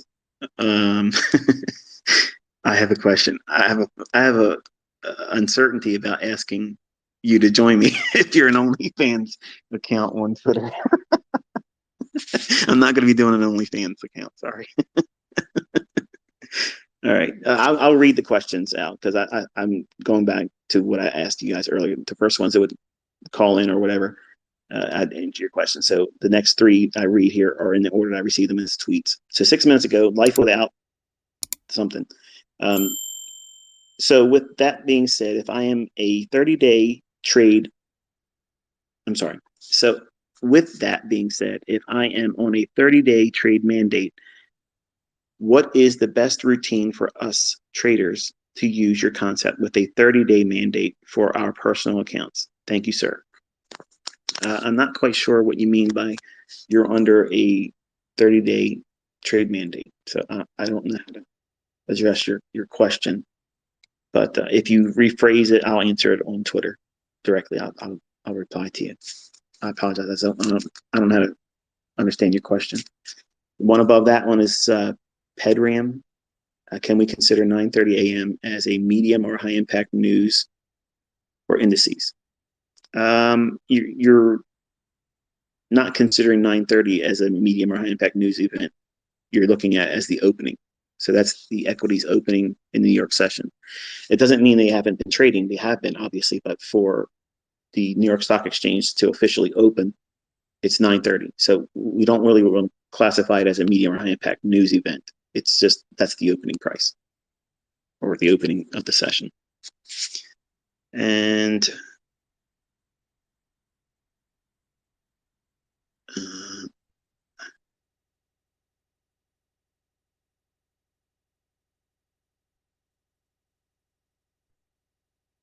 I'm seeing you all saying you have a question, but you didn't ask the question. So I'm scrolling through until I get to a question.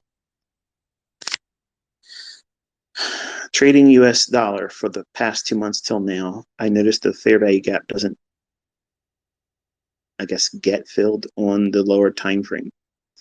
It takes about a week or two to fill. Is that supposed to be so, or is there an explanation to that? Number one, gold is highly, highly manipulated. It's an event-driven market, and that means that unless you're trading a news driver with very low-hanging fruit objectives, that market will tend to frustrate you. Yes, there are precision elements that can be utilized in that market, but I tend to only consider that market when there is a significant driver that makes it so obvious that what it wants to do a particular thing. Because of that, it's not as precise. It's not so reliable like an index future, okay, or how we like to structure our trades. I mean, you see recently where I was looking for a particular low to be taken out, and it got real close to it, but denied it. And it tends to do that, much like dollar Swissy. Okay, like Swiss franc is a pair that I think is very, very tricky. It's highly manipulated. It tends to be very choppy, and sometimes it'll come back again for stops more than any other pair.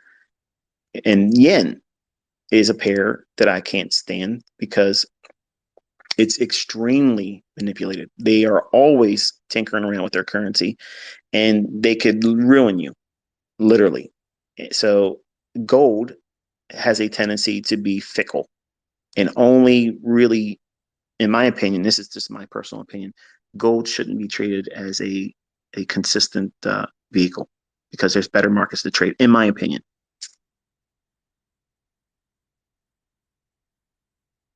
And I don't see anything else except for people saying they have it. Okay, do you think it's good to be a high frequency trader? Oops, I'm sorry, I skipped over one. Grace, there's, oops, I hit the more reply button here. If we work in a job with a 30-day buy and hold restrictions, what is the best way to trade quarterly shifts in today's markets? The way I taught it, and that's the best way. I mean, there's this. I haven't amplified any of my teachings. They are as they are. They haven't fallen out of style, and they haven't fallen into a state of inefficiency. Sir, how to trade indices which are not open full day and always open gap up and gap down. My understanding is you're probably asking about the Indian markets, and I get asked a lot about this. Do I trade the Nifty? Do I trade the Indian markets at all? Does my concepts work in the Indian markets? I personally have no experience, much like I don't have experience trading the uh, synthetic something. I don't know. I'm always asked about it. If an instrument has something synthetic in the name, no, I don't know anything about it. No, I've never traded it. No, I don't know if my concepts work in them. Okay, so I don't know. I don't know how to answer any questions about the Indian markets because I know, yes, they gap a lot, and to me, I have no experience trading it. I wouldn't be able to trade it, and I just don't have an answer for you. So I've always answered the same response to those individuals that are in India if they would supply their intel about whether or not the things I teach work in their market, because I don't personally have any experience with it. I made my funded challenge, and I'm working in a normal job. When is the best time to leave my job? Well, I've always stated that if you have 2 years living expenses, whatever your living expenses are for one full year, you should have at least two of that and a minimum of $100,000 equity to trade. And you've been consistently profitable for 2 years. So there's your definitive, in my opinion, that's when you should even consider. Prior to any of that, you shouldn't consider it, because you need to have at least 2 years cushion behind you. So that way you're not feeling pressured to take a trade to live off of. That's the conundrum. Most people think they can get a funded account, and you may be funded up to $500,000 or even $1 million in multiple accounts and think I'm padded out. You're not, because if you do things wrong, you could lose the access to those funded accounts, and funded accounts could just stop being a thing. And you don't really have $500,000 or $1 million. You have to have money to live on in the times when you don't take trades or when you are in drawdown. You don't want to be in a position where you're trying to make money in the marketplace because you need to pay bills. So if you are behind that 8 ball, if you will, proverbially speaking, that creates a tendency for traders to be impulsive about doing things in the marketplace when there really isn't an opportunity that's low risk. So 2 years living expense, $100,000 equity, and you have 2 years behind you in consistent profitability. That's it. If you do anything beyond that or less, in my opinion, you're really trying to make it harder than it has to be. And yes, it takes some time, and yes, it's going to take time to get up that. But if you are trading right now while you're working your job, and you can get to the point where you're using a funded account, or if you're trading your own money and you build it up while you're working, number one, you have that ends being met with your job. So you're not having to tap into your profits. You're letting your profits grow, building that nest egg up of $100,000. Okay. And then building up 2 years living expenses. You probably don't have an expense, and I'm taking great deal of liberty by saying this, and please don't be offended if it's not true, but you probably don't live on $100,000 income. So what is your 2 year living expense? If you're living on, I don't know, maybe 50,000, 55,000, the average median income in the US, that's about $110,000, $125,000. So that's 2 years living expense that you can tap into if you need to pay bills and not have to have a trade to pay them. And then you have your $100,000 equity. But you have to have that 2 years behind you in experience, because if you're doing it before that, you have no idea what you're doing. And you're going to be swayed by all the pressures and the anxiety created by doing it like that.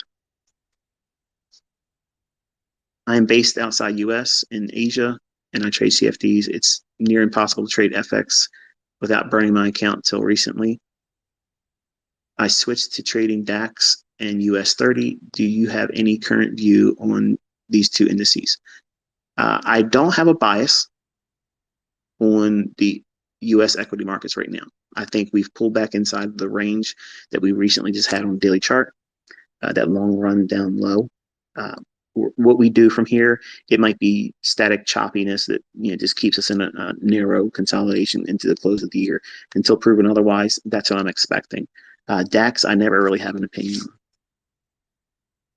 Do you think it's good to be a high frequency trader?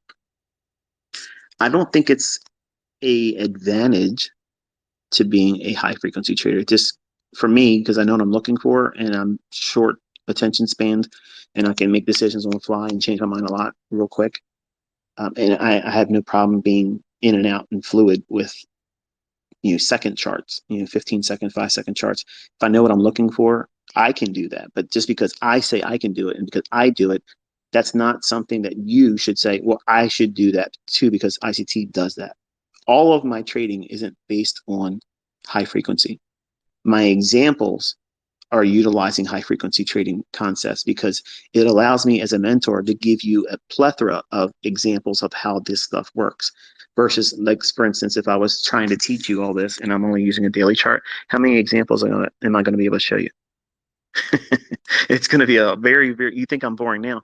I'd be really boring if I was just showing you daily chart examples. It'd be, one every 6 or 7 weeks if I can get it that frequently. So I use these very, very low time frames to, again, thumb my nose against all the people that say that you can't time the market. There is no precision. There is no elements in these intraday charts that are based on anything that's sustainable. And it can be very, very frustrating for someone that would want me to teach them on a higher time frame, and I'm only doing this in these lower time frames. So it gives the impression that I'm pushing high frequency trading when I'm not. I'm just showing you how this can work on other time frames. You just have to expand your patience beyond the scope of whatever an intraday chart would demand, which obviously, a 1 minute chart, we could take about 12 to 15 setups in a day if we were using a 1 minute chart in second intervals. There's lots of setups in here. You're not getting 20 pip or 20 handle runs on every single one of them, but you can get 3 to 4 multiple times, and that can parlay up into an enormous return over months and over a year. Now, does that equate to being good as a high frequency trader for someone as a student? No, that shouldn't be the reason why, because you can use my concepts on any time interval or any approach to trading, whether it be scalping or swing trading or position trading. They're all potentially profitable and they all have incurred risks just like every other model does too. So you can lose money on all of them. You can make money on all of them. So it's a matter of you determining as a student where your comfort level is. What is your personality? Are you nervous when you're looking at these lower time frames? So a lot of people can't make decisions on these really short-term time frames. It's scary. Like, they can't commit. They get shaken out really easy. And if that's the case for you, then you're too small of a time frame. And that's how you evaluate it. If you're anxious at the time frame that you're looking at when you're paper trading and studying price, that time frame is too fast for you. You got to go up to a higher time frame until you find the one that works for you. It might be an hourly chart. It might be the daily chart for you, okay, or anyone else listening. So don't let that be a hindrance, because it's about making money, and you can make money, lots of it, with just a daily chart. It just takes a lot more time for those things to develop. This is the last one. Grant me to speak. I said one question, you give me two. Question one, can you make example on Forex? I have already outlined one in our discussion today, and you can go back through the old data and you'll see many times what I just outlined.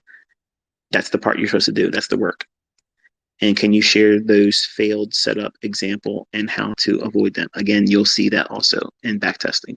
That's the benefit of you doing the work. Number one, it removes laziness. And I've done more than a typical mentor would do. I'm showing you where to go to find the answers. I'm showing you what it would look like, or explaining what it would look like, and how you would navigate it should it fail. What procedures and protocols would you follow? And you study and you see, is there any validity to what I just said in this Twitter space? Is there anything valid that constitutes a reason for you to mine or study it further, and or to study it going forward as a forward walk forward test? And that approach is what every student is required to do. I don't make little, let me go on the charts and find one for you. In the beginning, I tried to do that. And that, to me, it wore me out, because if you have just a dozen students, And they're always asking you, hey, can you show me an example of this? And can you show me, how about you show me an example where you're having a problem with understanding about it? Okay. That's the problem I have with today's society and my student base, because there's a lot of laziness in that. And I think if you look at every medium of education, there's always going to be this group of students that just simply, they want it easy, they want it right now. And I'm not beating up on you. I'm just telling you, this is how you learn it. Okay. So you go through the process like everybody else does, and you submit to it. And you will find the answers to the questions you're asking, or removing the doubts and the concern about whether things are valid or not. And it's beneficial for you to see when you think you might see it in a chart and it doesn't pan out. How does that make you react? Does it make you come unglued? Do you lose your mind about it all and feel like I'm going to quit? Because if that's the case, I'm going to tell you right now, then you are not going to be a trader, because you want it black and white. You want it win, win, win. Don't ever lose. And as much as you're going to probably, if we were talking live and or we were in a room together, you would probably shake your head and say, no, that's not what I'm saying. I'm telling you, yes, that's what you're saying, but you're trying to deny it. You want to avoid the pain of doing it wrong when everybody does it wrong. Every mentor, every profitable student, every profitable mentor, every profitable trader does it eventually wrong, and it will incur a loss. You will lose money. Money will be debited from your account when you do those things. That is the reality of this industry. There's absolutely nothing I have that will absolutely 100% remove the likelihood of that occurrence. It will happen. You can guarantee it's going to happen. You can bank on the fact that you're going to have a losing trade, and it should not deter you. That's the difference. The difference is knowing that these things repeat more favorably over time than they will fail you. You will fail yourself more frequently than these concepts will fail in general, because you're going to interpret it wrong. You're going to see things in the charts because you're manifesting it. You're seeing something because you want to do something to distract yourself. So there's plenty of examples where if you simply pick any market and go back over the last 6 months, and you'll see where there was potentially a setup there and it would have failed. And what you would have done, and if it doesn't pan out again, the procedures and protocols I outlined here. It's trade management, it's mitigation of drawdown, and how do you restore the drawdown. I covered all of that in this space here. So there's no reason for you to ask me or anyone else to show you examples of this, that failing. You can see them, they already happened. And you can see many of them where they panned out. And using the logic, the weekly charts are already there. You can look at what, last whole year of each individual weekly candle. Was there more expansion than the upside or the downside? Well, go into those back studies. Okay. And for instance, let's look at it this way. Let's say the NQ is your study. And I'm going to say this, and I'm going to close the space because I need to get off here. I've been doing it too long. Let's just say you want to use the NQ, okay, NASDAQ futures, and you pull up your weekly chart and you look at, say, I'm going to just randomly pull a number out. Let's look at the weekly candle. I'm not doing it. I'm saying you do it. 7 weeks ago. Okay, 7's just a number just jumped in my head. There's no reason why. I have no idea what 7 weeks ago, what price did in net and Q. I don't recall. I don't remember. It's too far back for me to remember key levels from that time frame. If it was last week, I would. But 7 weeks ago, I don't know. But what was the week prior to 7 weeks ago? In other words, right now, we have not opened up on this particular trading week. And today's date is November 27th. It's 10:20 a.m. New York local time on a Sunday. So the markets are closed right now. If you go back 7 weeks ago, or 7 candles on the weekly chart ago, the 8th week from today, you would be looking at that particular week, expecting or anticipating what the following week would look like, which would be 7 weeks from today, looking back. Whatever that weekly candle did on the 7th week, you should pretend right now, this is what your pseudo experience does for you. You pretend that you had it right in your bias. In other words, if it was an up candle that expanded higher, or if it was a down candle that expanded lower, you're assuming that you had that part determined beforehand. Then what you do is you go into those particular days of that week and you look at it from a hourly standpoint. You break it down from hourly, from Monday to Friday. Put your daily dividers on, outline the times when the session starts that we like to trade, like 8:30 in the morning till 11 o'clock in the morning. What setups formed? How did they form? Did it reach for liquidity, or did it go back into an imbalance before it created the setup that was in line with that weekly expansion, whether it be bullish or bearish?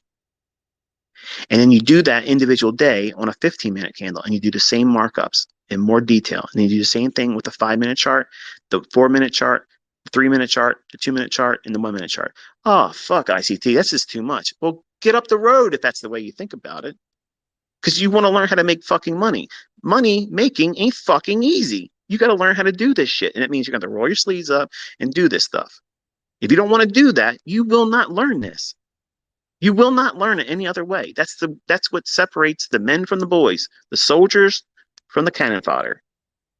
You have to do these things, and you have to be diligent about doing it, and you continuously do it, and you study and you study and you study, and you go through all the time frames, just like that, and you collect every new week of data. Even if you had losing trades, you record it in your journal as if you knew that was going to happen, and you record it in your annotations. And what happens is you're retaining the pattern recognition aspects of seeing the examples seen over and over and over again.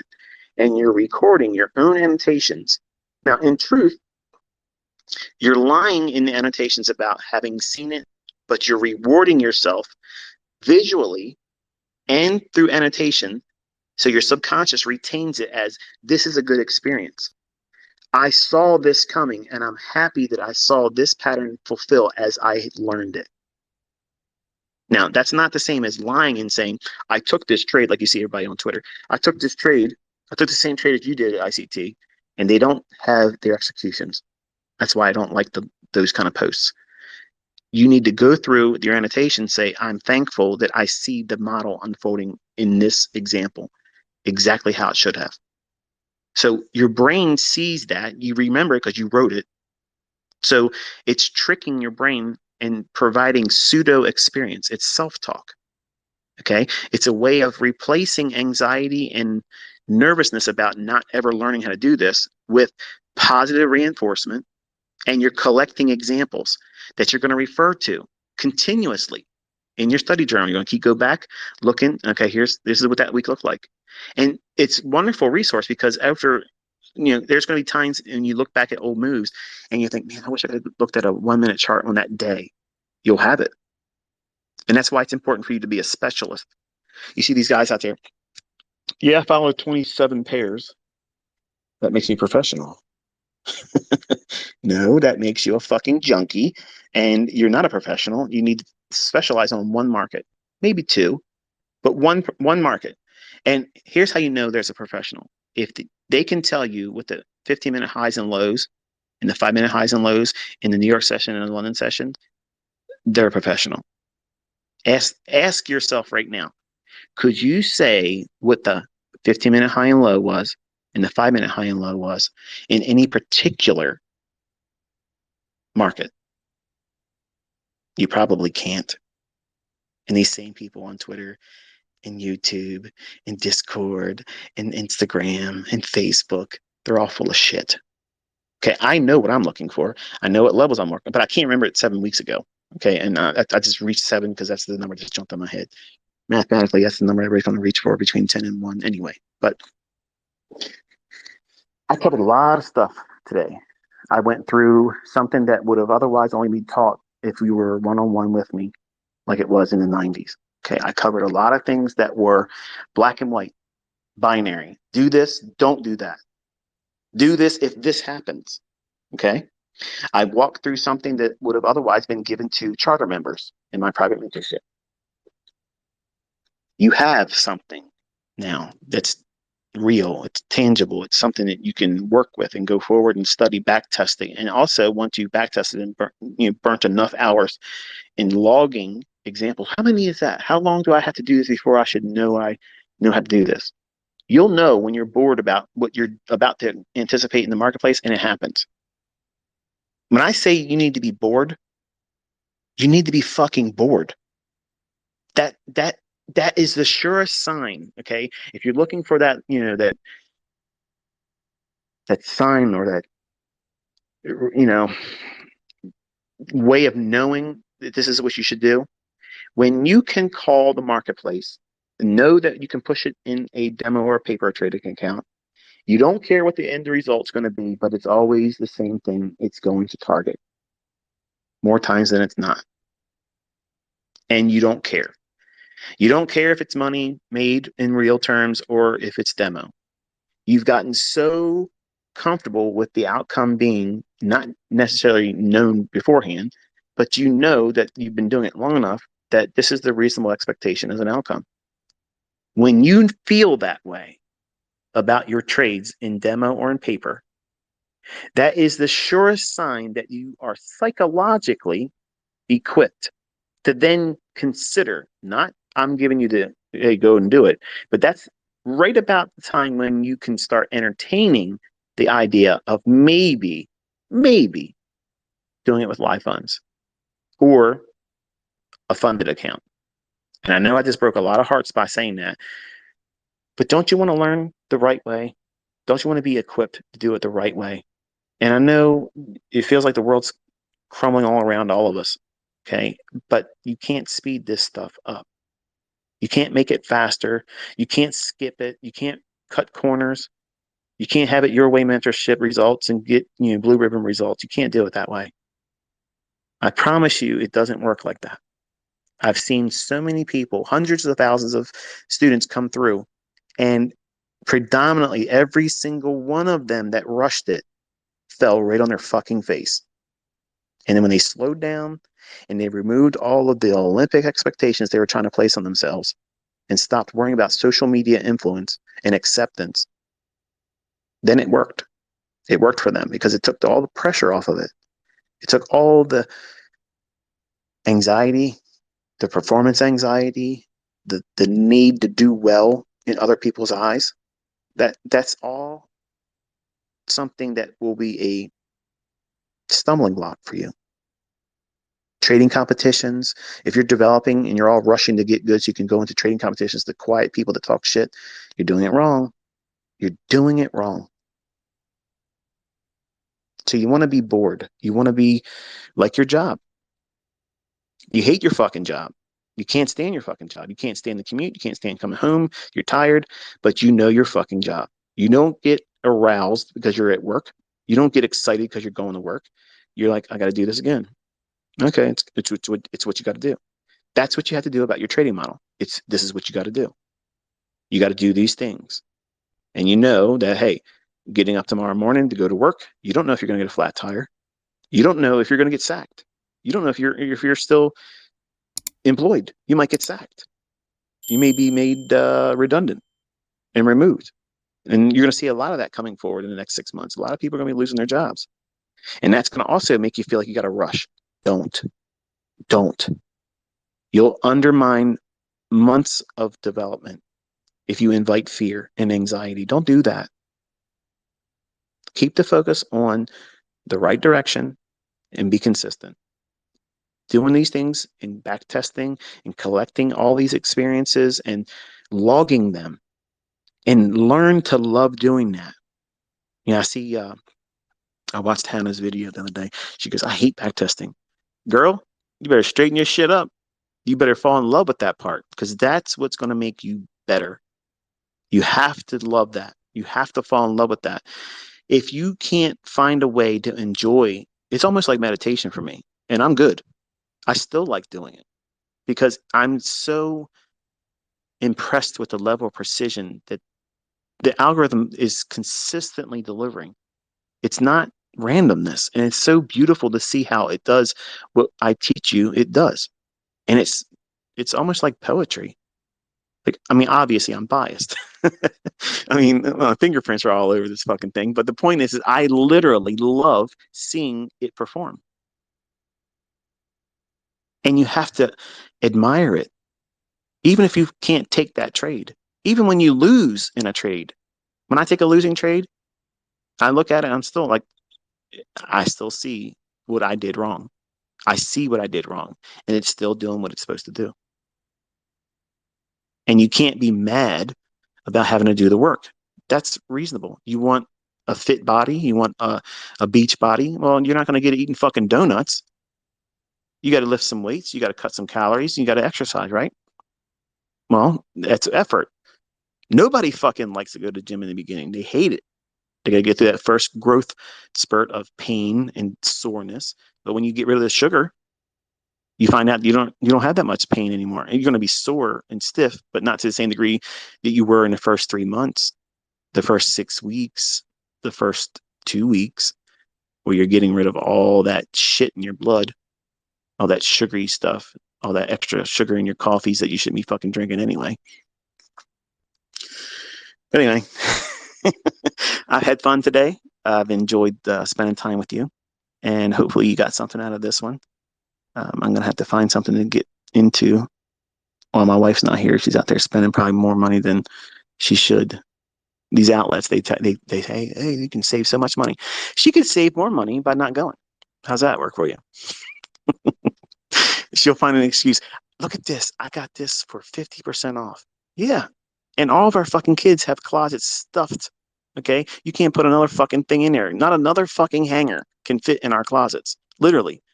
But she'll be out there buying shit. I don't get it. But I guess it's a woman thing. But nonetheless, I believe I've given you some useful insight today. I've given you some tangible rules and procedures and processes and logic and how you go into a morning routine. This is my morning routine. It's been this way for decades. Like I haven't changed it. I haven't made any kind of adjustments. I've never felt the inclination to make an adjustment. The only thing I didn't mention, now I'm looking at my notes, I skipped over the point number 4, and I don't know why I did that, but I go on social media and I go on to YouTube channels, people that do live streams. I love watching people live stream because that is the greatest feedback for market sentiment than you could ever have, because they are in a position of raw attention span on what they believe at the time. And if they push a button, number one, I have every bit of respect for anyone that does that, whether it's somebody that hates me or doesn't know me or they're a fan or a supporter of what I do. Anybody that has the fucking balls to get out there in front of the world and either fall on their face or shine, that is, to me, that's something personally, that's a limitation. I can't do it. I cannot be in a position where I can have 100 people or so, or even more, a dozen really. If someone's constantly asking questions, my mind's going to say, okay, I got to at least see what they're asking. And that's going to distract me. And I can't focus. My attention span is you can just listen to me in these Twitter spaces. I'm not even looking at a fucking chart. I'm all over the place. And then you're going to add to it, I got to watch 1-minute charts and make a decision and decide whether I'm doing the right thing at a time. And I guarantee if I do live streams in February, you're going to see it's not going to be 200 people there. There's going to be a lot of people there. And they're all going to want to have a question answered. They're all going to have some point that they want to make. And I have to ignore all that. I can't look at that. Otherwise, I'm going to be distracted. But for people that get out there and trade and push a button, whether they're doing it in a funded account, whether they're doing challenges like Trades by Matt, I got respect for that guy. I know he catches a lot of shit from trolls and such, but he's out there doing it. And when he falls on his face, he owns it. And when he does well, he likes it. He has fun. But I think he's having fun regardless of whatever he's doing. And that's cool. I can respect that. I watched Vinny the other day. He drew down on his account, and it was significant, like $13,000. And I just said, yeah, it was a hard day for me too. And he climbed up out of that.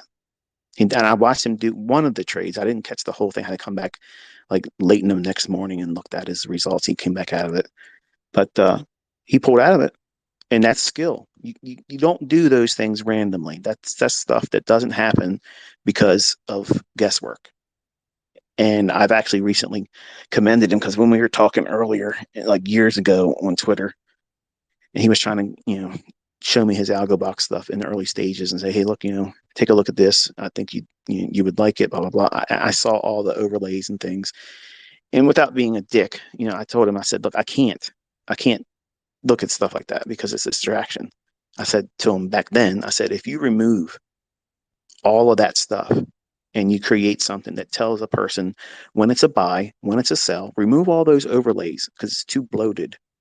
If you make it clean, simple chart, when it's going to be a buy, when it's going to be a sell, that is going to be the ticket. That's if you're going to do something algorithmic, make it simple like that, because you don't want to give them all these things to look at. If you're trying to give them something that's automated or something that's going to help them, make it easy. Make it easy to see what they're trying to do. And I guess with all the shit that he's been trying to sling at me and stuff, I still been talking to him. I told him, I said, look, you did what I said, that direction is where you should go. And I told him, I said, what you're doing right now is the right thing. You're building something that is, in my opinion, if you work out all your kinks, you have something that people will absolutely fall all over themselves to do. Because if they can find something that triggers a buy or a sell, and right now he's doing like a yin and yang type thing, which I thought was cool. I said, that's a nice touch. He calls it enigma, and that's like a rub against me. But whatever. It's marketing. I get it. But what he's doing, he's going the right direction. If he would have fucking listened to my suggestions, and I'm not saying this is my credit, okay? I'm just saying I know how to market. I know what traders want. I know what they're looking for. And if he has something that's automated, if he strips all that bloatedness, that stuff on his charts, and streamlines it to this is when it's going to go down, this is when it's going to go up, and it tells you that is exactly what lazy neophyte traders are looking for. And that's not a knock against them. Every one of us started that way. I started that way. And if you can't do discretionary trading, and I have lots of students like that, and I told Vinny, I said, listen, why don't you just simply fucking code the 2022 mentorship? The rules are simple. Put it in NinjaTrader, and there it is. And if you show the results are good, I'll even fucking co-sign and say, look, if you can't do what I do, discretionary, use this guy's shit. And I don't want no fucking kickback. I don't want any royalty. I don't know what the fuck this guy's problem is. I mean, I got 400,000 subscribers. All he has to do is clean up his fucking act. Stop being a jerk. If you got something that works, if I see it works, and I saw that you know how to fucking trade, I saw it. But if you automate that and it's streamlined when it's a sell, when it's a buy, man, that's a blockbuster. That's an easy fucking moneymaker. Now, is it worth $4,000? I don't know. That's a pretty steep price ticket. I didn't even sell my mentorship for that much. But everybody has their own price tag, and it might be something that he generates into something that's colossal, and I'm all for it. I'd love to see that. I ain't got anything personal against anybody, and even though he said a lot of shit that ain't true about me, I know what he's doing. He's trying to draw a crowd. But I told him, I said, if you just listen. I'm not your mentor. I'm not your teacher, but I do know what works. I know how to sell. I'm not a polished salesman, but I know exactly what traders are looking for. And I have lots of students, lots of them, that can't sit down and decide what to do. They don't know how to be disciplined. And if you have something that's automated and it's consistently calling turning points in the marketplace, that is a foundation that they'll dogpile on that. And that's an easy selling thing. Like I said, it'll sell itself. Like literally, it would sell itself. I mean, think about it. Forget me for a moment. Take me out of the equation. Forget what you're learning with me. Put all that aside for a second. If you did not know how to find daily bias or set up timing, wouldn't you fucking like to see something like that? And if it was consistently able to find setups like that, wouldn't that be something that you would entertain at least looking into? If you say no, you're a fucking liar. Because I've been doing this for 30 years and I'm still interested. I'm watching what he's doing. And I think by him taking all that stuff off his chart, he's finally fucking listened. And he'll see, if he just focuses on selling his product and not drama, he will get what he's trying to get. And he'll do it the right way. He'll polish his image up. He'll clean it up. His trademark, his algo box will grow with reputation, not all this muddy shit. Because there was nobody threatening his fucking family. I never did that. I never did any of that stuff. And I knew he knew how to trade back on Twitter. And I knew if Adam Webb got into a real competition with him. He mopped the floor with him, and Adam Webb faked all this bullshit. Didn't even try to fucking trade. He's a fucking clown. He's even blocked me on fucking Twitter, and I haven't said anything about him until I guess recently. But he blocked me as soon as I got on Twitter. Fucking douche. But if you haven't been watching what Vinny's been doing, he's got a channel. It's Algo Box Trading. You know, I know he's got his drama bullshit channel where he likes to fucking troll me and talk shit about me on his other one. But he has Algo Box Trading, and he's got my logo up there, and I know why, because it's drawing attention. I don't give a fuck that he's using it. I don't care. Okay, but what he's doing with his Enigma, okay, he's trying to create this marketing thing around what he's doing with his Enigma automated algorithm thing. And I told him, I said, if you work out the kinks, okay, first of all, I told him, I said, if you are going to hit me with a lawsuit for fucking horseshit, you'll find out in court everything you said is wrong. Okay. 2, once you find that out and you know that you've been wrong about it, I will gladly send people to you if you work out the kinks. And when you say your shit's final, because he's out there testing it live, I would have never done that live. I would have waited for it to be up to spec. Then I would have said, take a look at this. But he's chomping at the bit to get ahead of everything. And I get it. I understand. But I've watched what he's been doing in the few live streams. I haven't been able to sit there the whole time because they go for hours and hours and hours, and I have things I got to do, and we've been moving around, whatever. But I did watch where he drew down that morning. It was one day last week. And he thought I was in there to troll him. I said, "Oh, I'm not here to troll you, dude. I mean, I had difficulty waiting for my setups too." But he climbed up out of that. Now, the average trader would not be able to do that. So I believe he knows how to use his tools. I know how people like to throw shit at each other, but I've never said he couldn't trade. But I think what he's doing right now, he's finally coming into what I've really suggested to him back, in the early Twitter days when he was reaching out to me. If we were going to do the live stream like we were going to do, I told him, I said, listen, I'm going to bring my audience to your live stream. Okay. You talk through what you do with your algorithm, because I'm interested in anybody. Anybody that's trading and pushing buttons, I'll sit and watch. I'm in the audience. I'm watching. There's a lot of people that are smaller that I still sit and listen to because I love the fact that they're willing to do it. And to me, I envy that. I envy that because I can't focus doing that. And I wish I could, but I can't. So when you see me doing my live streams, I'm not going to be answering questions. I'm not going to give a fuck what anybody's saying in that comment section. It'll be busy over there, but I'm going to be doing my own thing in the chart. So, but when I was talking to Vinny on Twitter years ago, way back, I told him, I said, I'll bring my audience. And I had about 38,000 people follow me then. I said, I'm going to say, I'm going to your live stream and I'm going to watch what you do and just outline it. Just talk about what it is you're doing, why you're doing what you're doing. And there it is. And I don't want any kickback. And if he's honest for once, he'll tell you that was the truth. I did not want anything for it. I did not want any kind of kickback. I don't want any kind of partnerships. I don't want any kind of royalties, none of that bullshit. I don't need it. I don't give a fuck. Do your own thing. I don't care. I'm not losing anything. But the very next day, this guy went out there and started fucking blasting Adam Webb, and it got dirty. And I was like, what the fuck?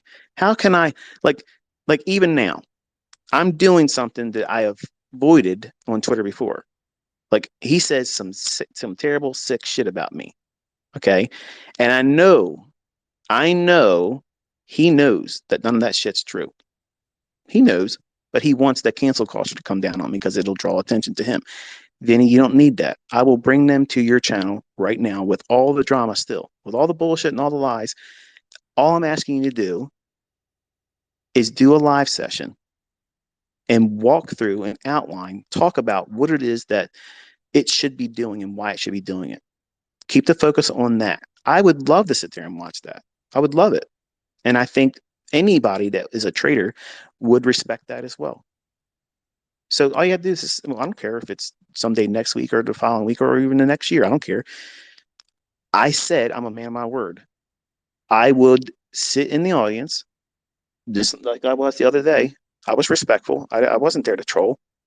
And I listened and read all kinds of horse shit that you said, and then people in the room said. I rebutted with none of it. I'm there for that. I'm not trying to harm you. I didn't want to harm you. I didn't fucking threaten your family. I didn't threaten your children. I didn't pay anybody to do those things. And I didn't do any of this shit that you say. And I'm not worried about what you say. But I know if you are bent up and you think this shit, maybe you do think that I had something to do with somebody, threatening you. I heard the person threatening you, but that wasn't me. That wasn't a result of me. Look at me. Do I seem like I'm worried? I'm still talking about you. That's proof. I've had no ill will towards you. I'm still, with all your horse shit, I'm still right now telling everybody that listens to me, I will sit in your algo box trading live streams and watch you outline what you're doing. And I've already seen enough to know you're going in the right direction. And you've admitted honestly, openly, that, hey, you got some kinks to work out. And I told you in a personal tweet, no, not tweet, text. I said, I like what you're doing right now. What you did before, I wasn't a fan of. I'm not a fan of the algo bars. I don't even know what the fucking algo bar is, to be honest with you. Maybe you can explain that. But there are people, even in my group, that if you streamline something, because they can't do what I'm doing, they've struggled. They couldn't do it. It doesn't mean that the people and myself that use it effectively and it works and it's precise for us, it doesn't mean it doesn't work. It just means that they can't do it. And they need something else. They may need something that's completely outside of me or whatever I teach. And I'm completely aware of that. There's people that go to other disciplines and they come back and say, okay, I added this and it helped me understand this better. I still know that there are people in my groups that still are struggling because they can't be discretionary. They just don't have it in them. They can't do it. And they would probably do well with something automated.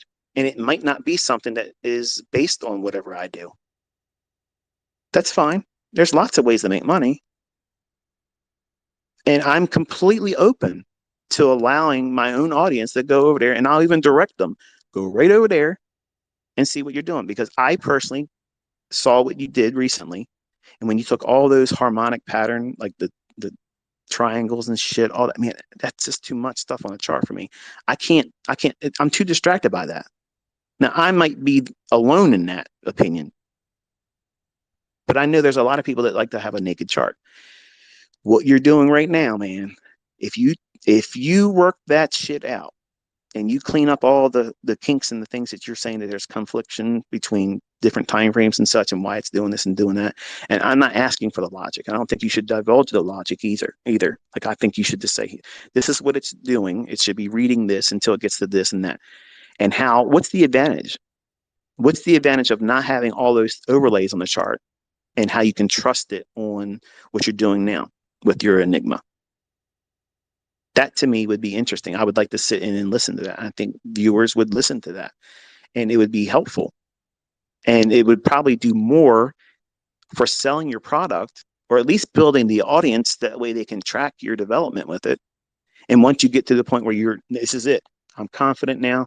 It's doing what I aimed for, all the building plans for it, all the expectations for it. These are the things that I had hoped for, and it's able to deliver it. And this is where it's at. And now it's ready for public consumption. That would be cool, because it's kind of like a Kickstarter without having the money being poured into it. Like, you're building it, and you're just going to keep the public up to date with what it is you're dealing with and where you are in the progress. Because I see major potential, way more than AlgoBox in its original formats. I have never been a subscriber to the things that you do, but I know that you know how to use your own tools. But what you're now working on is exactly what I was trying to tell you to work in terms of, if you're going to give something to the public, you need to make it very easy to understand and short and sweet. And the direction you've gone now is perfect. That's perfect. That's exactly what those individuals that are looking for help with determining when to buy and sell. If you have something that's consistent And it's obviously it's not going to be perfect. Nothing's fucking perfect.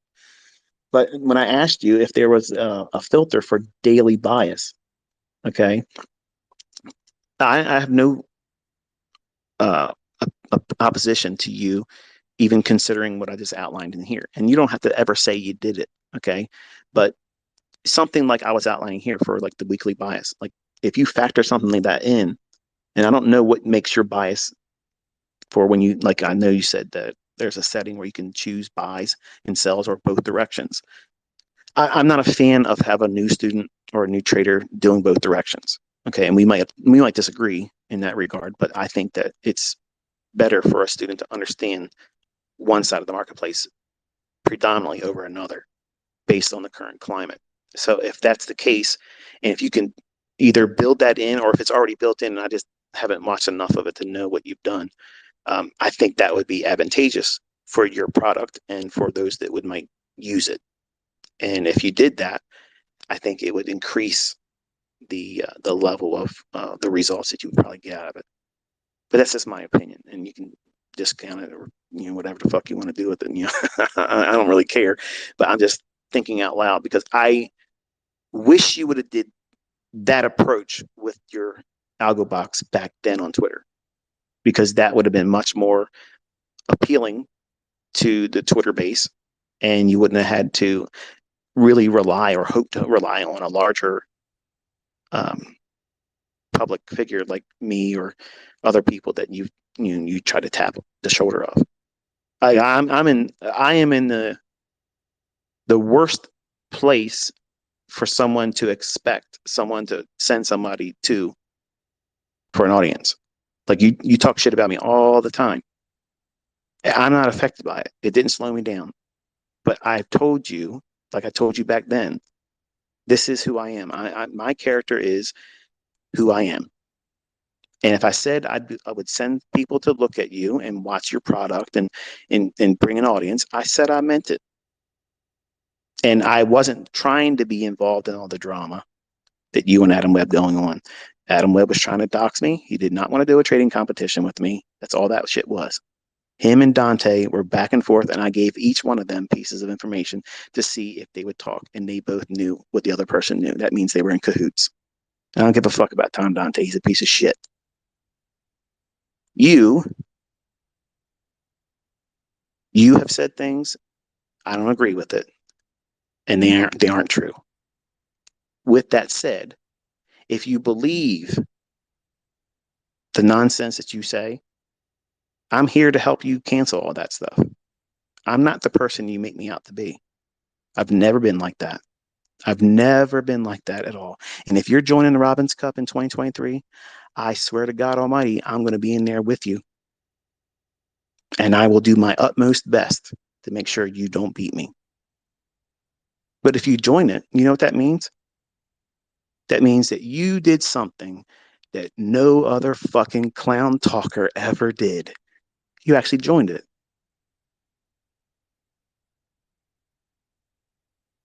Now, do I sound like I'm afraid? Do I sound like I'm scared? Do I feel like um, I'm going to fall victim to anything that you're... No, I don't fucking feel any of that stuff.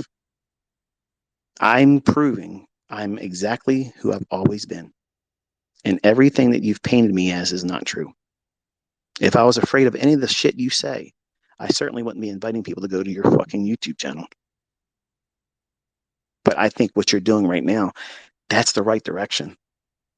For your product and for people that need something automated, man, that is it. That's the ticket. That's the thing. That's the very thing that would help people that cannot trade discretionary. And it's hard.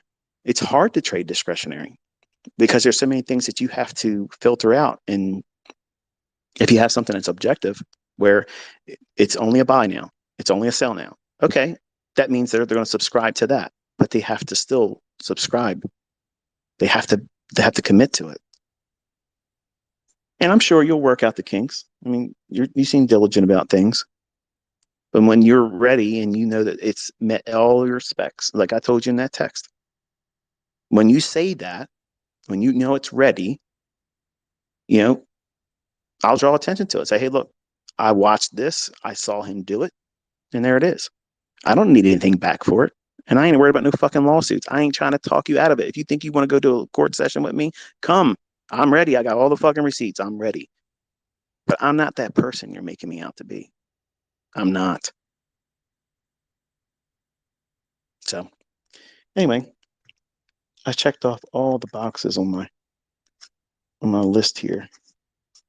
And I apologize for those individuals that were maybe trying to get on here with me to ask a question, but I'm not sure how to do it. And there's a few people that popped up.